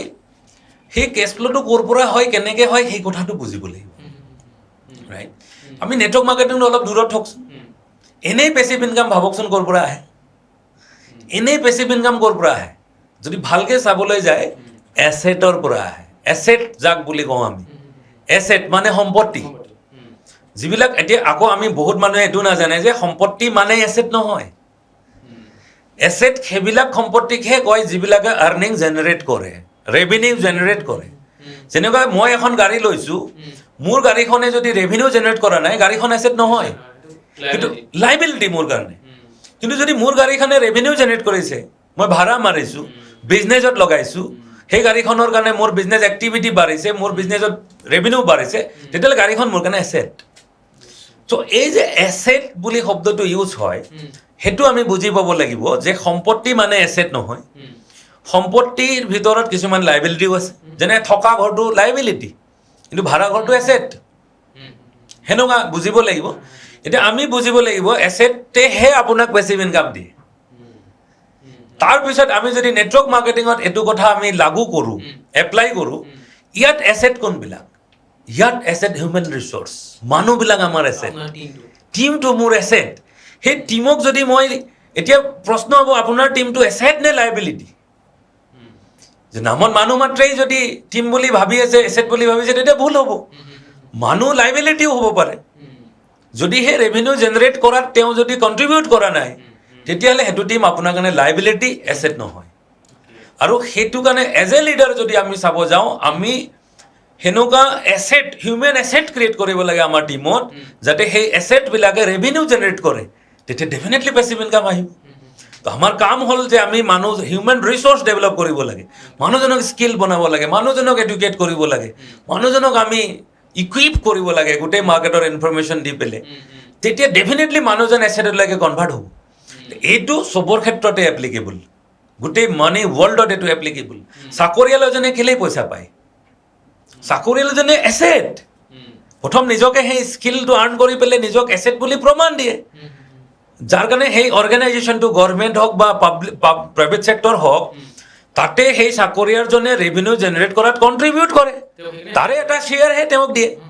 যদি ৰেভিনিউ জেনেৰেট কৰা প্ৰচেছটোত যদি এমপ্লয়ীজনে কণ্ট্ৰিবিউট নকৰে, দৰমহা দিব জানো? তো before earning money you have to become asset. এই কথাটো বুজিব লাগিব। নেটৱৰ্ক মাৰ্কেটিং কোনো এনেকুৱা যাদু নহয় যে আপোনাৰ এনেকুৱা ঘূৰাই দিব আৰু পইচা অহা আৰম্ভ হৈ যাব। 20-25 জন 100-200 মানুহৰ মিটিং এখন কৰি দিম, জইন কৰাই দিম, পইচা আহি থাকিব, তেনেকুৱা বস্তু নহয়। চ' মানুহক এছেট বনাব আমি শিকিব লাগিব, আৰু যিবিলাক লিডাৰে এছেট বনাইছে তেওঁলোকৰ 100% পেছিভ ইনকাম আহি আছে। ছাৰ আৰু এটা কুৱেশ্যন মনলৈ আহিছে যে নেটৱৰ্ক মাৰ্কেটিঙত কি হয়, লিডাৰ্ছবিলাকে সকলো মানুহকে জইনিং কৰিব বিচাৰে, তেওঁলোকক তেনেকৈ মটিভেট কৰা হয়, ট্ৰেইনিঙত তেনেকৈ শিকোৱা হয় যে তোমাৰ সন্মুখত যোন আহে সকলোকে নেটৱৰ্ক মাৰ্কেটিঙত জইন কৰাব লাগে। এইটো মানে সকলো মানুহ নেটৱৰ্ক মাৰ্কেটিঙৰ কাৰণে সাজু জানো, সকলো মানুহ যোগ্য জানো? চাওক যে কেনেকুৱা যে যেনেকৈ প্ৰত্যেকটো ফিল্ডতে যিকোনো এটা ইণ্ডাষ্ট্ৰীত যদি কথা পাতে বা অৰ্গেনাইজেশ্যনত যদি কথা পাতে, এটা অৰ্গেনাইজেশ্যনেল হাইৰাৰ্কি বুলি বস্তু এটা থাকে। এতিয়া PhD কৰা প্ৰত্যেকজন ল'ৰা ছোৱালী প্ৰিন্সিপাল হয় নেকি? নহয়, তাৰে মাজত কেইজনমানে হয়। এতিয়া যেনেকৈ পলিটিক্সতো বহুত আপোনাৰ ব্লক লেভেলত জইন কৰে, বুথ লেভেলত জইন কৰে, চবেই চিফ মিনিষ্টাৰ হয় নেকি? চবেই প্ৰাইম মিনিষ্টাৰ হয় নেকি? নহয়, প্ৰত্যেকটো অৰ্গেনাইজেশ্যনে এটা অৰ্গেনাইজেশ্যনেল হাইৰাৰ্কি থাকে, আৰু সেই হাইৰাৰ্কিত নিজৰ কোৱালিটি এবিলিটি হিচাপত পজিশ্যনিং হয়, ৰাইট? তো সেই পজিশ্যনিংটো নিজে বনাব লাগিব, মই কোনটোৰ কাৰণে ফিট, যদি মই কোনটো পজিশ্যনত মই কাম কৰিবৰ কাৰণে ফিট। আৰু নেটৱৰ্ক মাৰ্কেটটো কেৱল লিডাৰেদি নচলে, তাৰ কাৰণে প্ৰডাক্ট মুভ কৰিবৰ কাৰণে মাৰ্কেটত ৰিটেইলাৰ লাগিব। গতিকে বহুত মানুহে ৰিটেইলাৰ হিচাপে এছ'চিয়েট হ'ব পাৰে, আৰু বহুত মানুহে ইউজাৰ হিচাপে এছ'চিয়েট হয়। তো ইউজাৰ হিচাপেতো চবেই হ'ব পাৰে। এটা ভাল অপৰচুনিটি এইটোৱে যে ইউজাৰ হিচাপে যেনেকুৱা ধৰক বেছিভাগ নেটৱৰ্ক মাৰ্কেটিং কোম্পানীৰ পাৰ্চনেল কেয়াৰ প্ৰডাক্ট থাকে, নিজক হেল্থ ভালে ৰাখিবৰ কাৰণে কিছুমান ৱেলনেছ প্ৰডাক্ট থাকে, বা বিভিন্ন ধৰণৰ ব্যৱহাৰযোগ্য সামগ্ৰী থাকে যিবিলাক ইতিমধ্যেই বেলেগ বজাৰৰ পৰা কিনিয়ে আছে। তো এইখন বজাৰৰ পৰা কিনাত নিশ্চয় আপত্তি নাই, যদিহে সেই প্ৰডাক্টৰ কোৱালিটি আৰু প্ৰাইচ যদি জাষ্টিফাইড হয়। সেই হিচাপে যদি ইউজাৰ হিচাপে এছ'চিয়েট হ'বতো চবেই পাৰে, বা তাৰ পিছৰ যাত্ৰাখিনি নিজৰ সেই এবিলিটি কেপেবিলিটিৰ ওপৰত ডিপেণ্ড কৰিব, টেলেণ্টৰ ওপৰত ডিপেণ্ড কৰিব, কোনে কিমানলৈকে সাজু হয়। ছাৰ আপুনি ইউজাৰ বুলি কৈছে, তেতিয়া এটা অভিযোগ আহে যে মানে নেটৱৰ্ক মাৰ্কেটিং কোম্পানীৰ প্ৰডাক্টবিলাক দামটো বেছি হয়, আৰু সেই যিটো অতিৰিক্তভাৱে দাম লয় সেই দামটোৰ পৰাই কমিশ্যন হিচাপে তলৰ মানুহখিনিক দিয়ে। চ' এই ক্ষেত্ৰত এইটো মই আংশিকভাৱে সত্য বুলি ক'ম। প্ৰথম মই তাৰে ৰিপ্লাইটো দি লৈছোঁ যে এই যিটো বদনাম বা যিটো মানুহৰ যিটো অভিযোগ, এইটো মই আংশিকভাৱে গ্ৰহণ কৰিছোঁ। কিয় গ্ৰহণ কৰিছোঁ? কিছুমান কোম্পানীয়ে কিছুমান মানুহক মানে কিছুমান বেছি ইনকাম দিবৰ কাৰণে ফৰেন টুৰ বা বেছি মানে লাগাতকৈ বেছি ইনকাম দিবৰ কাৰণে কিছুমান সেনেকুৱা অভাৰ প্ৰাইচ কৰি পেলাই বেছি মাৰ্জিন জেনেৰেট কৰি বেছি মানে দেখাবৰ কাৰণে দিয়ে, যাৰ ক্ষেত্ৰত কি হয় কিছুমান কোম্পানীৰ প্ৰডাক্ট অভাৰ প্ৰাইচ হয়। এইটো মই নকৰোঁ। তো সেনেকুৱা কোম্পানীবিলাকৰ পৰা নকৰিব, আপুনি নিজে জাষ্টিফাই কৰি লওক। তাৰপিছত কিন্তু 80% কোম্পানীৰ প্ৰডাক্ট প্ৰাইচ আৰু কোৱালিটি কিন্তু জাষ্টিফাইড, ৰাইট? 20% এনেকুৱা বদমাছ কোম্পানী আছে, সেইখিনিৰ কথা মই গ্ৰহণ কৰিছোঁ, সিহঁতে অভাৰ প্ৰাইচ প্ৰডাক্ট বিক্ৰী কৰিছে। বাট 80% কোম্পানী গ্ল'বেলি বা ভাৰতবৰ্ষত তেওঁলোকে কিন্তু সঠিক গুণগত মানৰ প্ৰডাক্ট সঠিক প্ৰাইচত দি আছে। এতিয়া মই এটা অভিযোগলৈ আহোঁ, এতিয়া নিজৰ পইচাখিনি নিজক দিয়ে। এতিয়া এইটো ডিষ্ট্ৰিবিউশ্যন মডেল এটাত আপুনি যেতিয়া এটা 100 টকাত প্ৰডাক্ট কিনে, ধৰক আমি যে এটা ধৰক মোবাইল ফোন এটা আমি 20,000 টকাত কিনিছোঁ, এতিয়া আপুনি কি ভাবিছে কোম্পানীয়ে বনোৱা প্ৰাইচ 20,000 টকা নেকি? সম্ভৱ কথা। মই যিমান ষ্টাডি কৰিছোঁ এতিয়ালৈকে ৱৰ্ল্ডৰ best of the best company, এপলৰ পৰা আৰম্ভ কৰি পেলাই যিকোনো কোম্পানীৰ কথা পাতক, আপোনাৰ বেষ্ট কোৱালিটি যাক প্ৰডাক্ট বুলি কয় আপুনি, এডিডাছ নাইকিৰ পৰা আৰম্ভ কৰি ৱৰ্ল্ডৰ বেষ্ট ব্ৰাণ্ডৰ কথা পাতক আপুনি, মেনুফেকচাৰিং কষ্ট 30%তকৈ বেছি নহয়, 30% যিকোনো মাৰ্কেটত। নেটৱৰ্ক মাৰ্কেট বুলি কথা নাই, ৰাইট? তাৰমানে যদি 30% আপোনাৰ মেনুফেকচাৰিং কষ্ট হয়, বাকী 70 টকা ক'লৈ গৈ আছে? ট্ৰেডিশ্যনেল মাৰ্কেটতো একেই ফৰ্মুলা চলি আছে। তো বাকী 70 টকাটো ডিষ্ট্ৰিবিউটৰ, হ'লচেলাৰ, ৰিটেইলাৰৰ মাৰ্জিন, এডভাৰটাইজিং, চেলিব্ৰিটিৰ যিটো কষ্ট, প্ৰমোচনেল কষ্ট, সেই 70 টকাটো তাত গৈ আছে। আৰু নেটৱৰ্ক মাৰ্কেটিঙে কৈ আছে আমি মাজৰ এই গোটেই ব্যৱস্থাটো আমি গুচাই পেলাই আপোনাক চিধা সংযোগ কৰিছোঁ, আপুনি আমাৰ হৈ এডভাৰটাইজ কৰক, আমি অমিতাভ বচ্চনক যিটো পইচা দি আছোঁ সেইটো পইচা আপোনাক দিম, তাৰে এমাউণ্ট, সেই এমাউণ্টটো ডিষ্ট্ৰিবিউট কৰি আছে। কি ভুল কাম কৰিছে? এইটো ভুল হ'ব নোৱাৰে ন? এতিয়াতো এইটোক মই সেইকাৰণে কৈছোঁ, এইখন কিতাপ এইখন কিতাপ সকলোৱে মই যিখিনি আমাৰ শৈক্ষিক জগতৰ লগত জড়িত বুদ্ধিজীৱী আছে তেওঁলোকে এইখন কিতাপ পঢ়ক ৰিভলিউশ্যন আৰু ইয়াত লিখিছে the how to make a Fortune in the next $1 trillion industry billion নহয় $1 trillion ইণ্ডাষ্ট্ৰী এতিয়া কথাটো কৈছে এখন এই কিতাপখনৰ ৰাইটাৰ হ'ল পল জেন পিলজাৰ এখেত কোন আছিলে US গভৰ্ণমেণ্টৰ 2 times ইকনমিক এডভাইজাৰ US গভৰ্ণমেণ্টৰ এইজন মানুহে ডাইৰেক্ট চেলিঙৰ বিষয়ে যিমানখিনি লিখিছে ডাইৰেক্ট চেলিঙৰ ভৱিষ্যত ডাইৰেক্ট চেলিঙৰ পেটাৰ্ণ এইজন মানুহে এটা খুব মই কৈছোঁ যে বৌদ্ধিক মহলত আলোড়ন সৃষ্টি কৰিব পৰা এটা মানে বাক্য মই পঢ়ি দিম in 1990s were the beginning of a period that will be the known one day the democratization of wealth কিমান ডাঙৰ শব্দ কৈছে যে আগতে ৱেলথটো কেপিটেলিষ্ট বিলাকৰ লগত আছিলে যিটো সময় যাৰ কাৰণে এটা সময়ত কিমান ডাঙৰ মুভমেণ্ট হৈছে গোটেই বিশ্বজুৰি গোটেই কেপিটেলিষ্ট বিলাকে ৱেলথটো এবজৰ্ব কৰি বহি থাকে তো এওঁ কৈছে যে 90sত এনেকুৱা এটা আন্দোলন আৰম্ভ হৈছে যিটো আন্দোলন এটা সময়ত হিষ্ট্ৰীত মানুহে মনত পেলাব যে ডেমক্ৰেটিজেশ্যন অফ ৱেলথ মানে ৱেলথৰ ডেমক্ৰেটিজেশ্যন ৱেলথ মানে কি বুজাইছে সকলোৰে হাতত অৰ্থ সম্পত্তিৰ সমবিস্তাৰ সেইটো সম্ভৱ ডাইৰেক্ট চেলিঙৰ জৰিয়তে বহুত পাৱাৰফুল মইতো ভাবোঁ এইটো আলোড়ন সৃষ্টি কৰিব পৰা বাক্য এটা পল জেন পিলজাৰৰ নিচিনা মানুহ এজনে কৈছে এজন যদু মধু হৰিয়ে কোৱা কথা নহয় এইটো এতিয়া যদি ছাৰ কোনোবা আমাৰ অসমৰ যুৱক যুৱতীয়ে আপোনাৰ দৰে পেশ্যনেটলি চিৰিয়াছলি ডাইৰেক্ট চেলিং ইণ্ডাষ্ট্ৰী কৰিব বিচাৰে বা এই বিষয়ত অধ্যয়ন কৰিব বিচাৰে তেওঁলোকক কি ক'ব মানে তেওঁলোকে ক'ত পঢ়িব পাৰে তেনেকুৱা কিবা কোৰ্চ আছে নেকি বাৰু ডেফিনেটলি এতিয়া ভাৰতবৰ্ষৰ কাৰণে খুব সুখবৰ যেতিয়া 2021 চনত 28 ডিচেম্বৰত ভাৰত চৰকাৰে ডাইৰেক্ট চেলিঙৰ স্পেচিফিক আইন আনিছে তাৰপিছত বহুত কলেজ ইউনিভাৰ্চিটি এতিয়া ওলাই আহিছে তাৰে ভিতৰত মই এখন ইউনিভাৰ্চিটি চুলিনি ইউনিভাৰ্চিটি হিমাচলৰ সোলানত আছে এখন আমাৰ ভাৰতৰ প্ৰাইভেট ইউনিভাৰ্চিটিবিলাকৰ ভিতৰত মানে টপ 5ত আহে আৰু পুৰে এছিয়াৰ ভিতৰত তেওঁলোকে টপত আহে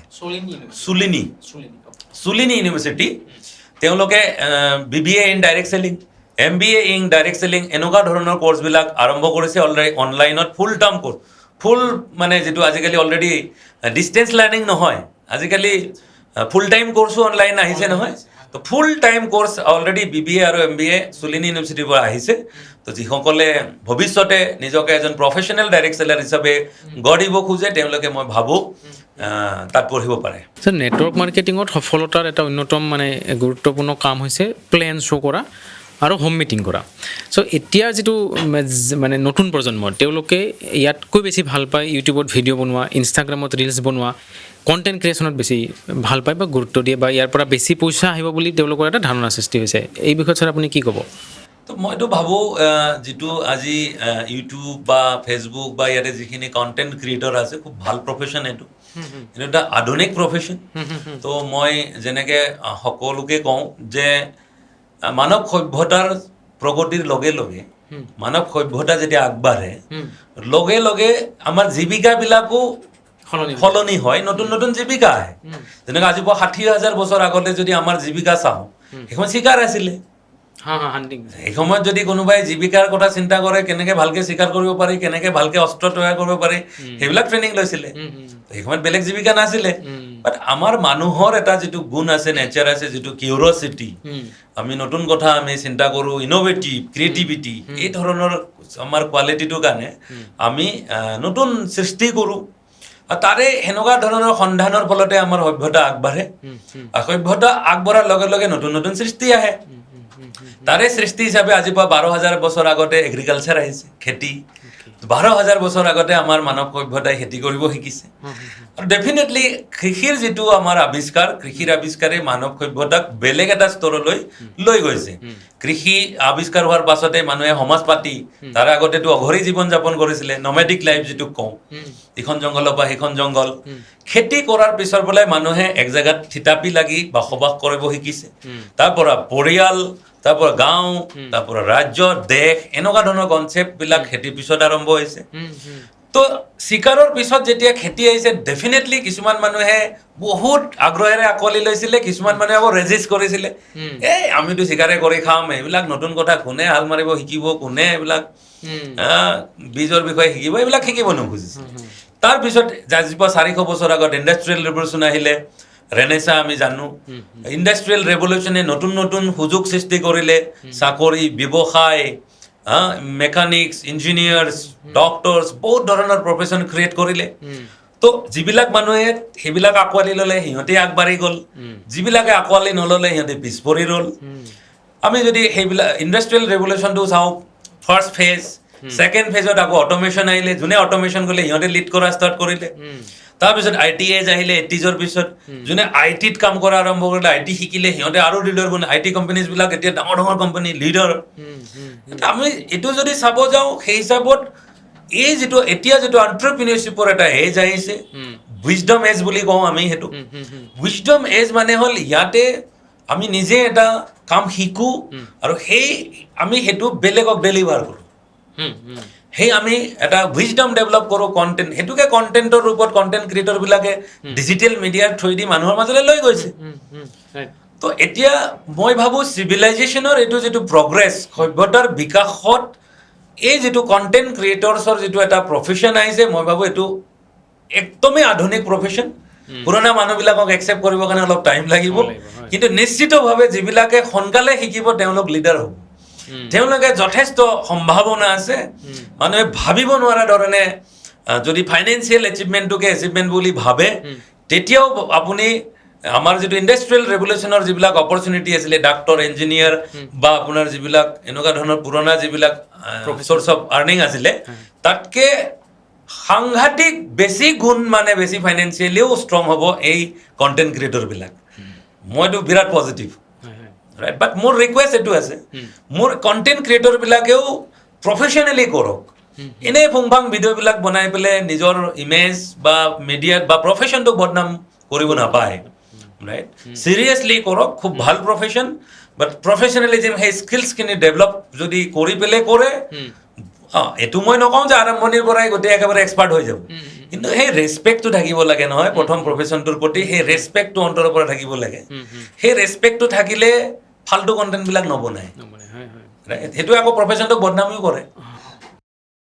ছাৰ, আমি যিহেতু গোটেই পডকাষ্টটোত আলোচনা কৰিছোঁ এটা বিশেষ ব্যৱসায়ক লৈ, যে ডাইৰেক্ট চেলিং।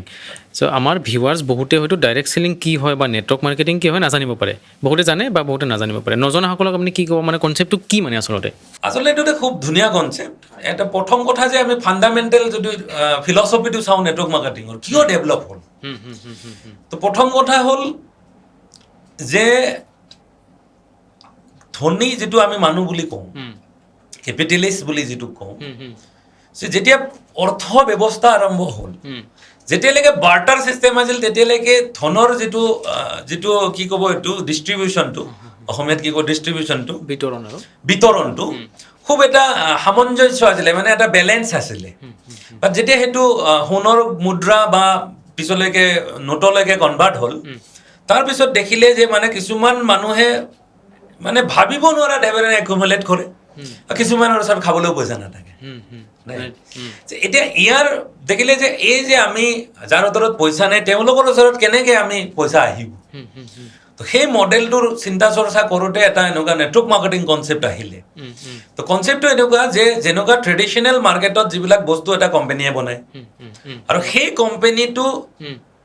দুটা যদি ডাইৰেকশ্যনত আমি চাওঁ, এক নম্বৰ কথা যদি প্ৰডাক্টটো ফিজিকেলি আপোনাৰ ওচৰত আহি পাবৰ কাৰণে এটা চেনেল লাগিব। আপুনি কোম্পানীৰ পৰা কিনি নানে, এটা চেইনত আহিব। সেই চেইনটোত ধৰক country CNF, state CNF, distributor, wholesaler, retailer. তো ফিজিকেলি প্ৰডাক্টটো এইটো চেনেলেদি আহে, কিন্তু প্ৰডাক্টৰ যিটো ইনফৰমেশ্যন, নলেজটো আকৌ এটা বেলেগ চেনেলেদি আহে, সেইটো এডভাৰটাইজমেণ্টৰ থ্ৰুৱেদি আহে। আৰু এতিয়া যদি আপুনি চাই এই দুইটা ব্যৱস্থাতে সাধাৰণ মানুহৰ কাৰণে কিন্তু অপৰচুনিটি নাথাকে। এই দুইটা চেনেলত কিছুমান এক্সিষ্টিং মানুহে অলৰেডি জাগা বনাই বহি থাকে, সিহঁতক আপুনি ৰিপ্লেচ কৰিব নোৱাৰে, সিহঁতৰ লগত কম্পিট কৰিব নোৱাৰে। যদি প্ৰডাক্ট মুভ কৰা চেনেলটোতো আপুনি চাই, তাতেও নোৱাৰে, ছেকেণ্ড, যদি আপুনি ইনফৰমেশ্যন অহা যিটো চেনেল আছে এডভাৰটাইজমেণ্টৰ চেনেল, তাতে এতিয়া কোম্পানী এটাই মোক এডভাৰটাইজ কৰিব নামাতে, সাধাৰণ মানুহ এজনক এডভাৰটাইজ কৰিব নামাতে, অমিতাভ বচ্চনক মাতিব,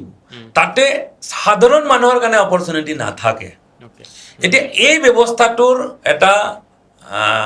পেৰেলেল ব্যৱস্থা হিচাপে যাতে সাধাৰণ মানুহে অপৰচুনিটি পায়, সেই দৰ্শনটোৰে আৱিষ্কাৰ হ'ল নেটৱৰ্ক মাৰ্কেটিং। ইয়াতে কোম্পানী এটাই প্ৰডাক্ট এটা বনাইছে, ইয়াতে কোম্পানীটোৱে ডাইৰেক্টলি যিজন ডাইৰেক্ট চেলাৰ তেওঁক পঠাই দিছে, এতিয়া কৈছে আপুনি এই প্ৰডাক্টটোৰ যিখিনি তথ্য এডভাৰটাইজমেণ্ট আপুনি কৰক, আমাৰ কাৰণে চেলিব্ৰিটি আপুনি, আৰু আমি যে এই চেনেলটোৰ যিখিনি মাজৰ যিখিনি কমিশ্যন আছিলে, বেনিফিট আছিলে, এইখিনি আপুনি কামৰ হিচাপত যি আপুনি কাম কৰে, যদি বিকিছে ৰিটেইল প্ৰফিটটো আপোনাক দিম, যদি প্ৰমোট কৰিছে প্ৰমোচনৰ কাৰণেও আমাৰ প্লান হিচাপত যিটো কম্পেনচেশ্যন প্লান বুলি কয়, তাৰে ভিতৰত আপুনি সিমানখিনি কমিশ্যন পাব, আৰু যদি লিডাৰশ্বিপ লেভেলত কাম কৰিছে আৰু বেছি ডাঙৰ ষ্টেজত কাম কৰিছে, সেই হিচাপত আপুনি সিমান ডাঙৰ কমিশ্যন পাব। চ' খুব সুন্দৰ কনচেপ্ট এইটো, সাধাৰণ মানুহক চহকী কৰিব পৰা এটা কনচেপ্ট, যিয়ে প্ৰত্যেকজন মানুহৰ কাৰণে অপৰচুনিটি ইয়াত আছে। শিক্ষাগত অৰ্হতাৰ কিবা প্ৰয়োজন থাকেনে? নাই। তো এই ক্ষেত্ৰত মই ভাবোঁ যে এইটো এটা মোৰ খুব ভাল লগা এইটো দিশ, যে পৃথিৱীৰ একমাত্ৰ এইটো এটা অপৰচুনিটি, যিটো অপৰচুনিটি বেকগ্ৰাউণ্ড নাচায়। যেনেকুৱা এক্সাম্পল, যদি ডক্টৰ হ'ব বিচাৰে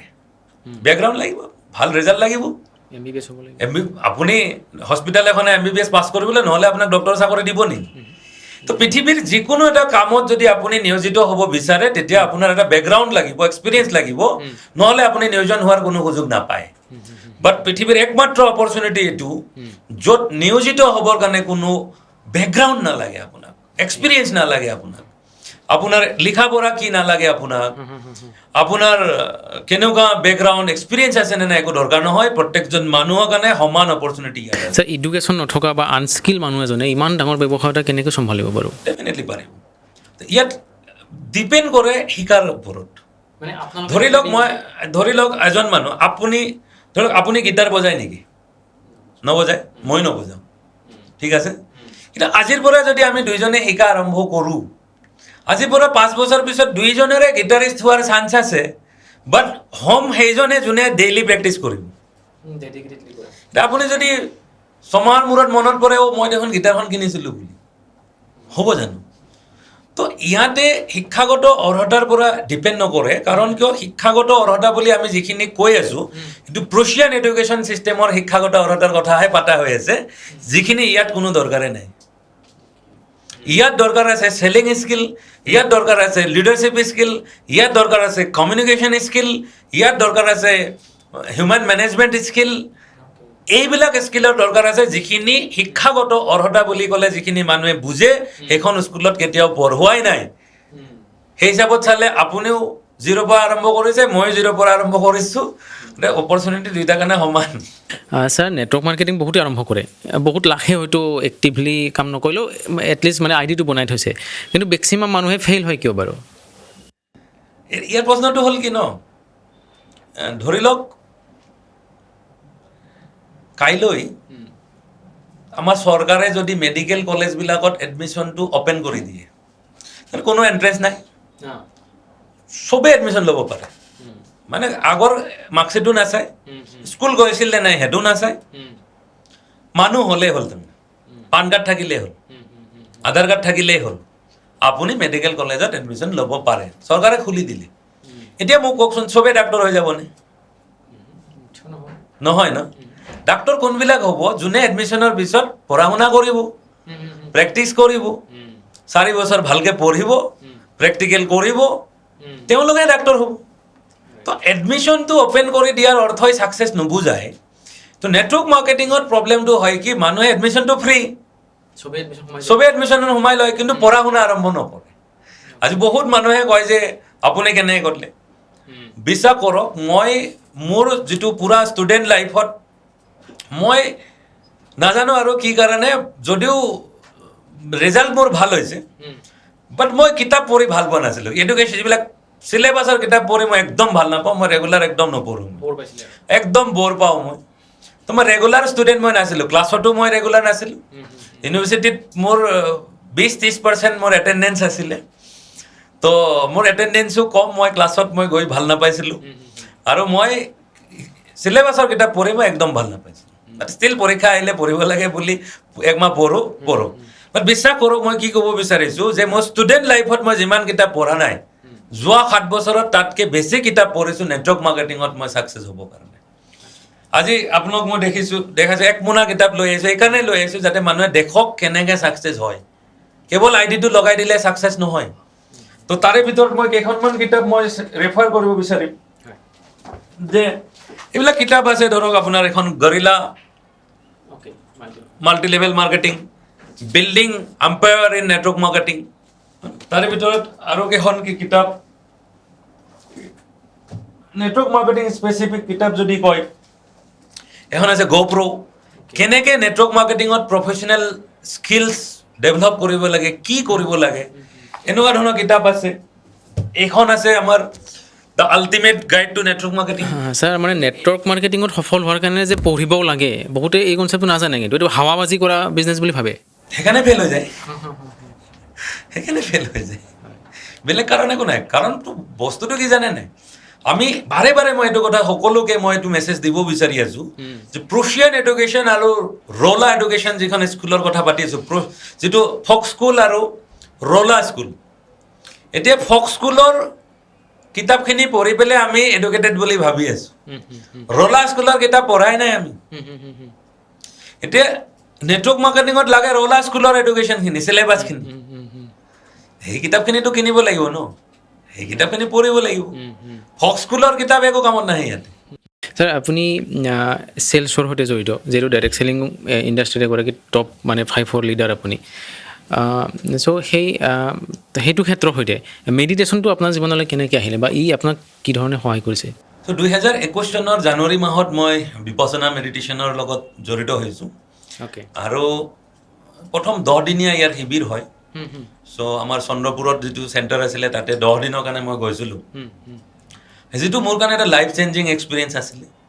তো আমি সকলোৱে জীৱনটো যি ৰাস্তাতে নাথাকোঁ, যিয়ে কাম নকৰোঁ, সকলোৱে আমি জীৱনটো সুখ শান্তিৰ হোৱাটো বিচাৰোঁ।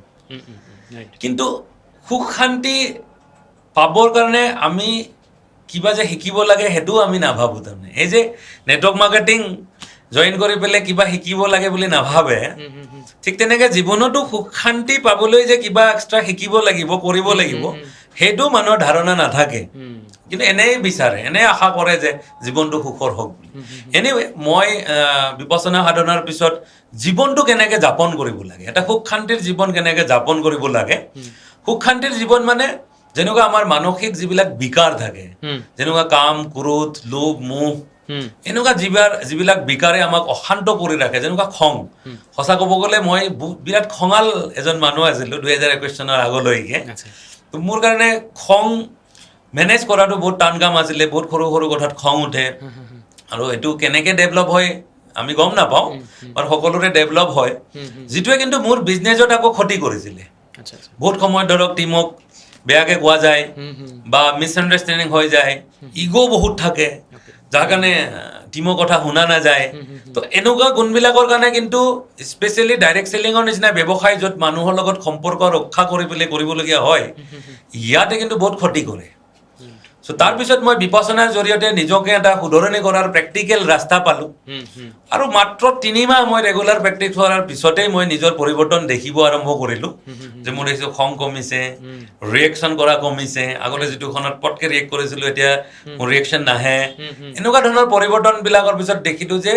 মই এতিয়া মোৰ ব্যৱসায়ো ডাঙৰ হৈছে, কিন্তু আগৰ নিচিনা অশান্তি নাই, ষ্ট্ৰেছ নাই, খুব ধুনীয়া এটা জীৱন যাপন কৰিব পাৰিছোঁ বিপচনাৰ কাৰণে। আৰু বিজনেছতো মোৰ এইটো সহায় হৈছে, কাৰণ যিহেতু মানুহৰ লগত কৰা বিজনেছ, তো খংৰাগ নাথাকা মানুহক ডেফিনেটলি ভাল পায়। চ' সেইটো ক্ষেত্ৰত মোৰ সহায় হৈছে। আৰু সম্পৰ্ক ৰক্ষাৰ ক্ষেত্ৰত ইজনে সিজনক বুজাটো বহুত ইম্পৰ্টেণ্ট। তো বেছিভাগ ক্ষেত্ৰত সম্পৰ্ক নষ্ট কেতিয়া হয়, যেতিয়া আমি সন্মুখৰ মানুহজনক বুজিব নিবিচাৰোঁ, শুনিব নিবিচাৰোঁ, তেওঁ ক'ব খোজা কথাখিনি আমি শুনিবই নিবিচাৰোঁ, তেতিয়া সম্পৰ্কটো গঢ় লৈ নুঠে। আৰু নেটৱৰ্ক মাৰ্কেটিং কমপ্লিটলি এটা ৰিলেশ্যনশ্বিপৰ বিজনেছ, সম্পৰ্কৰ বিজনেছ। যিহেতু আমাৰ ইয়াত কোনো ষ্ট্ৰাকচাৰ্ড এটা ছিষ্টেম নাথাকে, দৰমহাৰ কোনো ছিষ্টেম নাথাকে, তো মানুহজন জড়িত হৈ থাকিব আপোনাৰ লগত কেৱল আপোনাৰ ব্যৱহাৰ আৰু সম্পৰ্কৰ ওপৰত।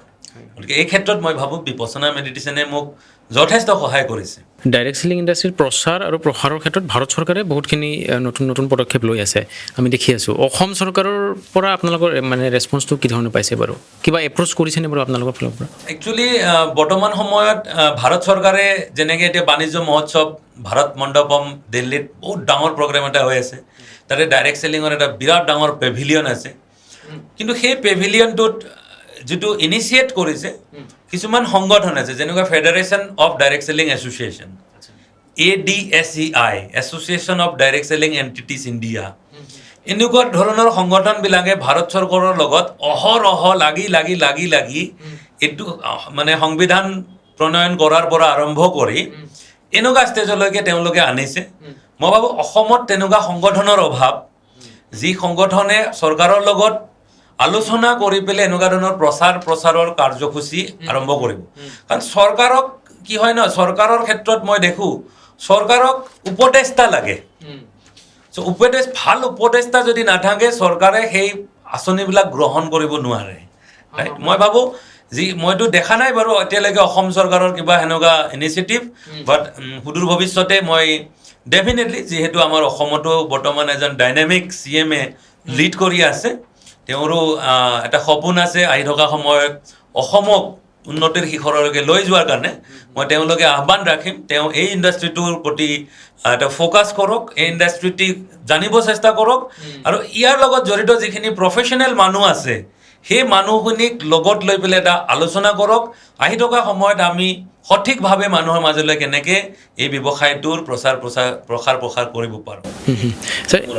হয়, এই ব্যৱসায়টোত যিসকল মানুহ ব্যৰ্থ হয় তেওঁলোকৰ পৰা এটা বস্তু সঘনাই শুনা যায় যে আমি ডক্তৰ নহয়, গতিকে আমি বেলেগক কেনেকৈ মেডিচিন দিম, বা আমি আয়ুৰ্বেদিক ছাপ্লিমেণ্ট কেনেকৈ দিম বেলেগক? আচ্ছা, এই ক্ষেত্ৰত প্ৰথমতে যিটো এইটো মানসিকতা এটা ডেভেলপ হয়, ইয়াৰ মেইন কাৰণ হ'ল যে maximum direct selling company actually ৱেলনেছত কাম কৰে, ৱেলনেছ প্ৰডাক্ট, যিবিলাক আমি স্বাস্থ্যৱান মানুহ স্বাস্থ্য মেইনটেইন কৰি ৰাখিবৰ কাৰণে কামত আহে, যেনেকৈ নিউট্ৰিশ্যন বা কিছুমান হাৰ্বছ আছে, নিউট্ৰাচিউটিকেল আছে। এই ধৰণৰ প্ৰডাক্টবিলাক একচুৱেলি বেমাৰৰ পৰা নিজকে বচাই ৰাখিবৰ কাৰণে, হোৱাৰ পিছত নহয়, তো বেমাৰ ভাল কৰিবৰ কাৰণে নহয়। তো এতিয়া প্ৰব্লেমটো হয় যে ভাৰতবৰ্ষত যিবিলাক ডাইৰেক্ট চেলিং কোম্পানী বা লিডাৰ্ছ বা মানসিকতা মানুহৰ এটা ছিষ্টেমেটিক, এটা মানে পূৰা ছিষ্টেম অৰিয়েণ্টেড ফল্ট বুলি মই কওঁ। ইয়াতে কি হয় ন, মানুহক চেলিং স্কিল নিশিকায়।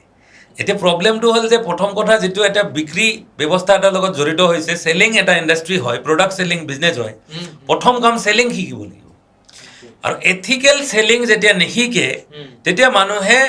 মিছ চেলিং কৰিব আৰম্ভ কৰে, ভুল চেল কৰিব আৰম্ভ কৰে। এতিয়া প্ৰডাক্টটো যদিহে সঠিকভাৱে মানুহৰ মাজত ৱেলনেছ প্ৰডাক্ট হিচাপে যেতিয়া দিব নোৱাৰে, তেওঁলোকে বেমাৰী বিচাৰি ঘূৰি ফুৰে। আৰু বেমাৰীকেইটাক পতিয়ন দিবলৈ সহজ, কাৰণ বেমাৰ হৈ থকাকেইটাই খুব কষ্টত থাকে ন, সিহঁতে বিভিন্ন ধৰণৰ উপায় বিচাৰি বেচাৰাহঁতে হাৰাশাস্তি খাই ডিপ্ৰেছ হৈ থাকে। সেই মুহূৰ্তত যদি কোনোবাই গৈ পেলাই কৈ দিয়ে এইটো খাই দিয়ক ভাল হৈ যাব বুলি, এটা আশা জাগে ন তেওঁলোকৰ, কোনেনো বিচাৰে কষ্টত থাকিবলৈ। তো এই যে চেলিং স্কিলটো প্ৰপাৰলি ডেভেলপ নোহোৱা কাৰণে এনেকুৱা মিছচেলিং কৰিবৰ কাৰণে বেমাৰীকেইটাক ধৰে, যাৰ ফলত এনেকুৱা ধৰণৰ এটা পাৰচেপশ্যন ডেভেলপ হৈছে। একচুৱেলি ৱেলনেছ প্ৰডাক্টবিলাক, ফুড প্ৰডাক্ট, এইবিলাক ৰিকমেণ্ড কৰিবৰ কাৰণে কোনো ধৰণৰ টেকনিকেল ডিগ্ৰীৰ প্ৰয়োজন নাই। ডেফিনেটলি বেমাৰী এজন ভাল কৰিবৰ কাৰণে এটা টেকনিকেল ডিগ্ৰী লাগিব, আপোনাক লাইচেঞ্চ লাগিব, ডক্টৰ হ'ব লাগিব। বাট ফুড, ভাল খাদ্য বেচিবৰ কাৰণে কিবা লাইচেঞ্চ লাগে জানো? ভাল গাখীৰ, আজিৰ ক্ষেত্ৰত যদি মই ক'লোঁ আপোনাক, আজি ভাল গাখীৰ পাবলৈ নাই, এইটো এগ্ৰী কৰে আপুনি? এতিয়া মই ক'লোঁ যে মই আপোনাক ভাল কোৱালিটিৰ একদম দেশী গৰুৰ এইটো ঘি বেচিম বা গাখীৰ বেচিম, ইয়াৰ কাৰণে কিবা লাইচেঞ্চ লাগে নেকি? এইটো ৰিকমেণ্ড কৰিবৰ কাৰণে মোক কিবা ডিগ্ৰী লাগে নেকি? চ' ডাইৰেক্ট চেলিঙৰ ৱেলনেছ প্ৰডাক্টবিলাক চব এনেকুৱা প্ৰডাক্ট, যেনেকুৱা ভেদাইলতা খাবৰ কাৰণে ৰিকমেণ্ড কৰিবৰ কাৰণে আপোনাক কিবা লাইচেঞ্চ লাগে নেকি? মানিমুনি আপোনাক ৰিকমেণ্ড কৰিবৰ কাৰণে কিবা ডক্টৰৰ প্ৰয়োজন আছে নেকি? এইবিলাকতো আইতাহঁতে কৰিছিল আমাক, এইবিলাকতো আমাৰ ককাহঁতে কৰিছিল, মাহঁতে কৰিছিলে। এইবিলাক ৰিকমেণ্ড কৰিবৰ কাৰণে আমাক কোনো টেকনিকেল ডিগ্ৰী নালাগে কিন্তু এইটো সঁচা কথা যে বেমাৰী মানুহজনক আমি হাত দিব নালাগে মোৰ এইটোও মই মেছেজ প্ৰত্যেকজন ডাইৰেক্ট চেলিঙৰ লগত জড়িত মানুহক মই মেছেজ দিব বিচাৰোঁ যে আপোনালোকে ৱেলনেছ ইণ্ডাষ্ট্ৰীত কাম কৰিব শিকক ইয়াৰ কাৰণে প্ৰপাৰ নলেজ গেইন কৰক বেমাৰৰ মানুহখিনিক ডক্টৰৰ ওচৰলৈ পঠাই দিয়ক সঠিক সেইটোহে আমাৰ কাৰণে মই ভাবোঁ সঠিক দিশ প্ৰদৰ্শন হ'ব বেমাৰীৰ কাৰণে বাকী ৱেলনেছ প্ৰডাক্ট যিখিনি প্ৰডাক্ট আছে ৱেলনেছ প্ৰডাক্ট কওক পাৰ্চনেল কেয়াৰ প্ৰডাক্ট ভাল এটা আপোনাৰ মুখত ঘঁহা ক্ৰীম চুলিত ঘঁহা তেল চেম্পু এটা ৰিকমেণ্ড কৰিবৰ কাৰণে কোনো ডিগ্ৰী নালাগে স্পেচিয়েল লাইচেঞ্চ নালাগে চ' এনেকুৱা প্ৰডাক্টবিলাকতো দিও ডাঙৰ বিজনেছ কৰিব পাৰি প্ৰডাক্টটো কি ডিল কৰিছে সেইটো ডাঙৰ কথা নহয় যে প্ৰথম কথা চেলিং স্কিল ডেভেলপ কৰিছে নে নাই এথিকেলি চেলছ কৰিব শিকিছে নে নাই বিজনেছ মডেলটো শিকিছে নে নাই সেইটোহে ইম্পৰ্টেণ্ট টুথপেষ্ট এটা বিকি পেলাইও কোটি টকাৰ বিজনেছ কৰিব পাৰে কেৱল এটা টুথপেষ্ট বিকিবৰ কাৰণেতো মোক একো লাইচেঞ্চ নালাগে তো সেইকাৰণে সেইটো মোৰ হিচাপত বাধা হ'ব নালাগে তো যিকোনো এটা এনেকুৱা মুখত ঘঁহা ক্ৰীম টুথপেষ্ট চাবোন এডোখৰ দিওঁ আমি বহুত ডাঙৰ বিজনেছ কৰিব পাৰোঁ সেনেকুৱা বহুত প্ৰডাক্ট আছে যিবিলাকত কোনো কনফিউজন নাই হয় ছাৰ এটা কথা মনলৈ আহিছে মানে মনত পৰিছে যে মানে দেশৰ বহুত আগশাৰীৰ ডাইৰেক্ট চেলাৰসকলৰ নিজৰ নেক্সট জেনেৰেশ্যনক এই ব্যৱসায়টোলৈ লৈ আহিছে চ' আমাৰ সাধাৰণতে সমাজত কি হয় যিটো প্ৰফেশ্যন দেউতাক বা মাকে কৰে সেইটো প্ৰফেশ্যনত আহিব নিদিয়ে বাচ্ছাটোক কাৰণ সেই কষ্টটো তেওঁ নিজৰ বাচ্ছাটোক দিব নিবিচাৰে ত' এইটো কিহৰ কাৰণে হৈছে বাৰু নিজে যিটো নেটৱৰ্ক মাৰ্কেটিং কৰিছে তেওঁ আকৌ নিজৰ পুত্ৰ বা কন্যাক নেটৱৰ্ক মাৰ্কেটিঙলৈ কিয় আনিছে বাৰু প্ৰথম কথা হ'ল যেতিয়া দেউতাকে কৰি থকা কামটো যেতিয়া পাৱাৰটো বুজি পায় যেতিয়া পাৱাৰটো বুজি পাব যে এইটোতো সাংঘাতিক এটা ব্যৱসায় সেই পাৱাৰটো বুজাৰ পাছত দেউতাকে আৰু বেলেগ কাম কৰিব দিব কেতিয়াও নিবিচাৰিব সেনেকুৱা কোনো অপশ্যন নাই মই নিজেই ভাবোঁ যে ডাইৰেক্ট চেলিং এটা কমপ্লিট পাৰ্চনেলিটি ডেভেলপমেণ্ট কৰিব পৰা ব্যৱসায় এজন সম্পূৰ্ণ সফল ব্যক্তি হিচাপে গঢ় দিব পৰা যদি কিবা প্ৰফেশ্যন আছে সেইটো হ'ল ডাইৰেক্ট চেলিং চ' বাকী প্ৰফেশ্যনত কি হয় না মই সদায় কওঁ মানুহক ছাকচেছ বুলি কৈ থাকে ছাকচেছ হ'বৰ কাৰণে কি কি দৰকাৰ হয় সেইটো মানুহে নাজানে তো মই এইটো মেছেজো দিব বিচাৰোঁ ছাকচেছ হ'বৰ কাৰণে 3টা বস্তু লাগে হেল্থ ৱেল্থ আৰু উইজডম এই 3টা বস্তু যেতিয়া একেলগে গ্ৰ' কৰে একেলগে মানুহৰ জীৱনত আহে সেইজন মানুহকহে ছাকচেছফুল বুলি কোৱা হয় এতিয়া মই ভাবোঁ পৃথিৱীত মেক্সিমাম প্ৰফেশ্যনত হেল্থৰ চৰ্চা নহয় আপুনি হেল্ডি কেনেকৈ হ'ব লাগে সেইটো নিশিকায় নাথাকে কেৱল নিজৰ পাৰ্টিকুলাৰ যিটো কাম সেইটোত ফ'কাছ থাকে বাকী কথাবিলাক নিশিকে ৱেলডি হ'বৰ কাৰণে আপুনি মানি মাল্টিপ্লাই কৰিব শিকিব লাগিব ইনভেষ্টমেণ্ট শিকিব লাগিব পইচা ঘটিবতো চবেই শিকে বাট ইনভেষ্টমেণ্ট স্কিল শিকে জানো নিশিকে তাৰপিছত যদি কথা পাতোঁ উইজডম যদি আপুনি লিডাৰ হ'ব খোজে যদি মানুহে আপোনাক ফ'ল' কৰাটো বিচাৰে তেতিয়াহ'লে আপুনি জ্ঞানী হ'ব লাগিব আপোনাৰ জ্ঞানৰ জৰিয়তে মানুহৰ পৰিৱৰ্তন আহিব লাগিব জীৱনত তেতিয়াহ'লে সেই মানুহবিলাকে আপোনাৰ জ্ঞানৰ কাৰণে সেই মানুহবিলাকৰ লাইফত যদি পৰিৱৰ্তন আহে তেওঁলোকে আপোনাক ফ'ল' কৰিব নহ'লে কিয় কৰিব চিম্পল কথা এতিয়া এই 3টা বস্তু যদি আপুনি একেলগে গ্ৰ' কৰে তেতিয়াহ'লে আপুনি ছাকচেছফুল বুলি ক'ব পাৰে এতিয়া মইতো নাভাবোঁ যে কোনো এনেকুৱা প্ৰফেশ্যন আছে য'ত 3টাই একেলগে প্ৰেক্টিছ কৰিব পাৰি that is the direct selling য'ত আমি হেল্থ ৱেল্থ আৰু উইজডম 3টা বিষয়ত আমি 3টা পিলাৰ একেলগে মজবুত কৰিবৰ কাৰণে আমি সুযোগ পাওঁ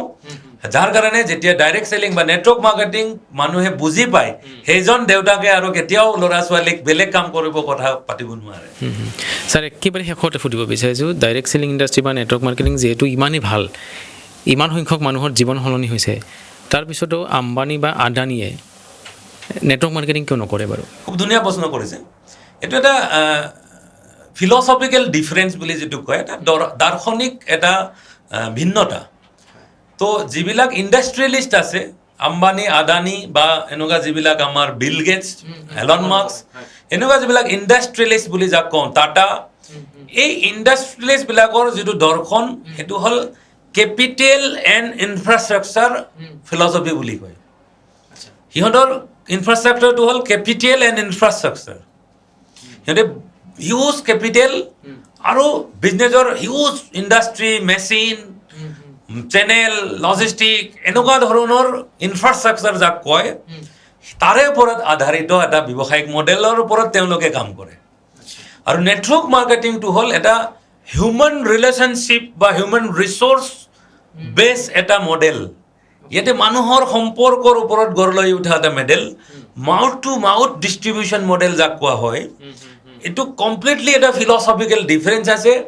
তেওঁলোকৰ ফিলচফিটোৱেই বেলেগ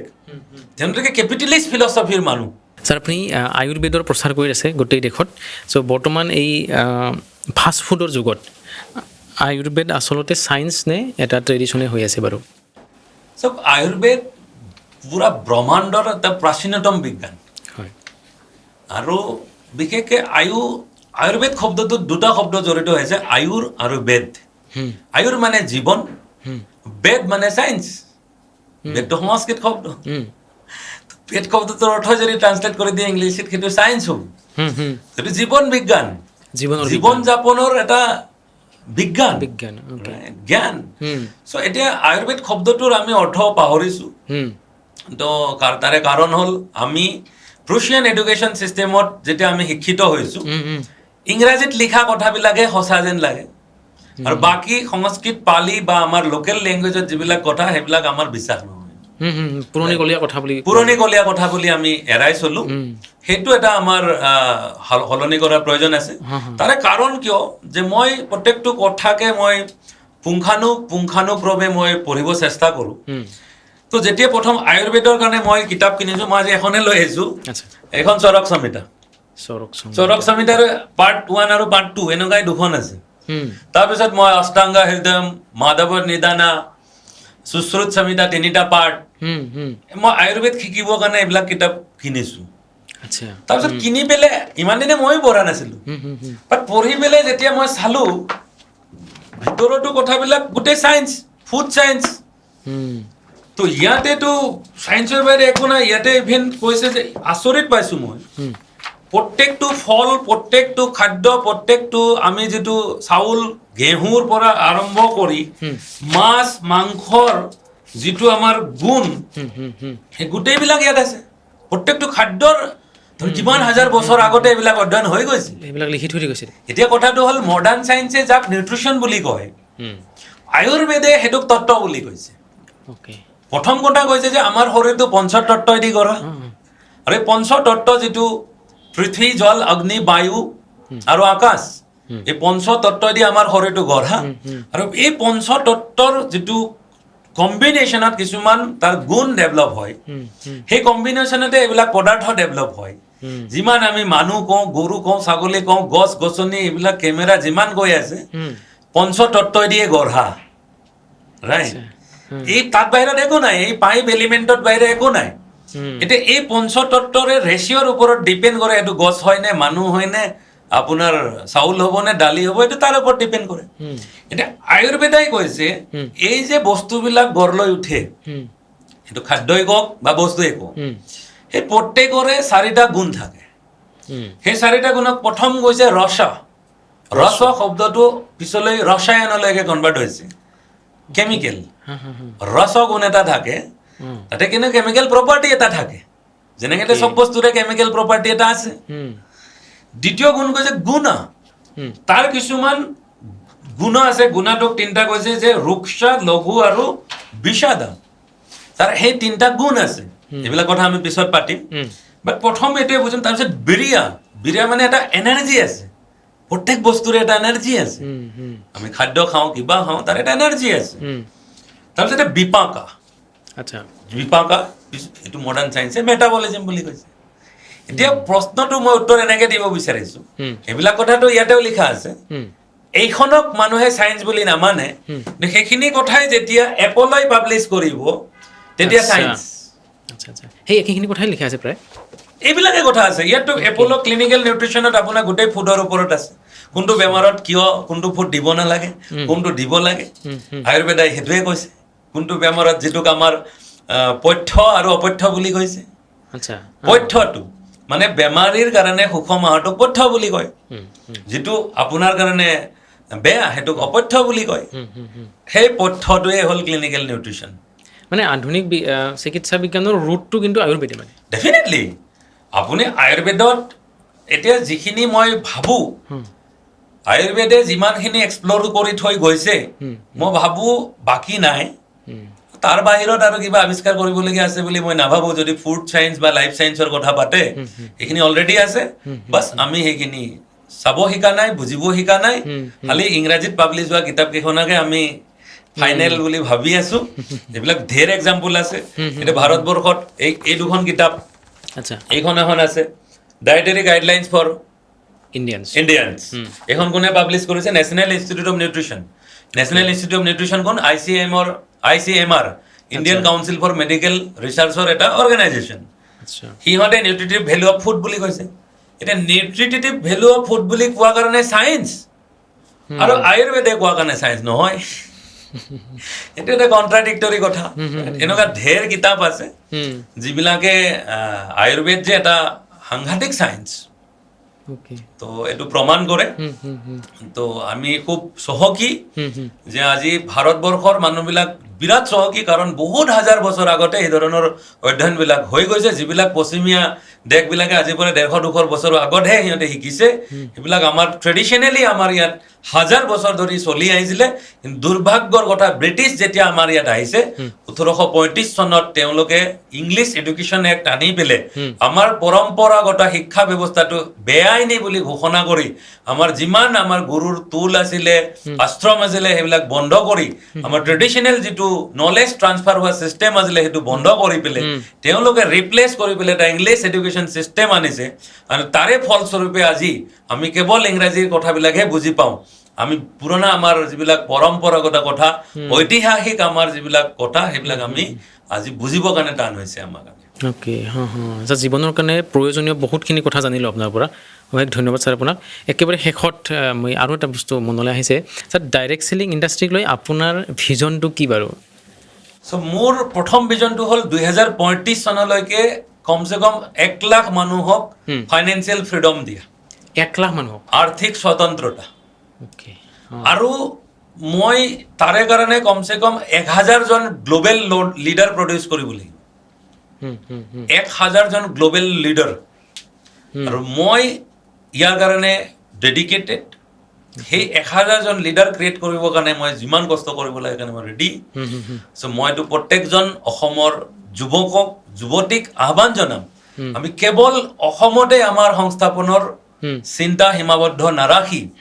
আমি কেনেকৈ আমি গ্লোবেল লিডাৰশ্বিপত আমি যাব পাৰোঁ কাইলৈ আমি বিভিন্ন দেশত আমি বিজনেছ লঞ্চ কৰিব পাৰোঁ তো তাৰে কাৰণে মই প্ৰতিশ্ৰুতিবদ্ধ বা তাৰে কাৰণে মই সংকল্পবদ্ধ এই কাম কৰিবৰ কাৰণে আৰু মই এইটোৱে চবকে ক'ব বিচাৰোঁ মোৰ অলৰেডি মই হিষ্ট্ৰী আপোনাক ক'লোঁ মই বেকগ্ৰাউণ্ড ক'লোঁ সেই প্ৰাইমাৰী স্কুলখনত য'ত ক্লাছ কৰাৰ সময়ত গৰু ছাগলী সোমাই আহে সেইখন স্কুলৰ পৰা আৰম্ভ কৰি যদি আজি মই বিভিন্ন দেশত বিজনেছ লঞ্চ কৰাৰ কথা ভাবিব পাৰিছোঁ মই ভাবোঁ প্ৰত্যেকজন অসমীয়া ল'ৰা ছোৱালী পাৰিব আগবাঢ়ি অহাটোহে কথা ছাৰ সেই বাক্সাৰ পৰা যে আপুনি ওলাই আহিছিলে বাক্সা আছিলে ছাৰ আপোনাৰ হয় বাক্সা ডিষ্ট্ৰিক্ট বাক্সাৰ মচলপুৰ বাঙালীপাৰা পৰা ওলাই আহিছিলে আপুনি এতিয়া আপোনাৰ ব্যৱসায় ক'ত ক'ত আছে এতিয়া বৰ্তমান মোৰ অলৰেডি নেপালত ষ্টাৰ্ট হৈছে মালয়েছিয়া মোৰ ষ্টাৰ্ট হৈছে ভিয়েটনাম আমাৰ লঞ্চিং কাম ষ্টাৰ্ট হৈছে অলৰেডি তাৰে যিখিনি লিগেল কমপ্লায়েন্সৰ কাম চলি আছে ইণ্ডোনেছিয়া আছে আমাৰ ছিংগাপুৰ চলি আছে আৰু আমাৰ নেক্সট আৰু আমাৰ এইখিনি আমাৰ 3 বছৰৰ প্ৰজেক্ট আপকামিং 5 ইয়াৰ্ছৰ ভিতৰত আমাৰ ৰাছিয়া তাৰপিছত ছুইজাৰলেণ্ড আৰু US এই তিনিখন আমাৰ 5 ইয়াৰ্ছৰ প্ৰজেক্ট মানে ইউৰোপতো আপোনালোকে ব্যৱসায় ইউৰোপতো আছে আমাৰ অলৰেডি প্ৰডাক্টছ এক্সপৰ্টিং আমাৰ যিখিনি লাইচেঞ্চিঙৰ কাম কমপ্লিট হৈছে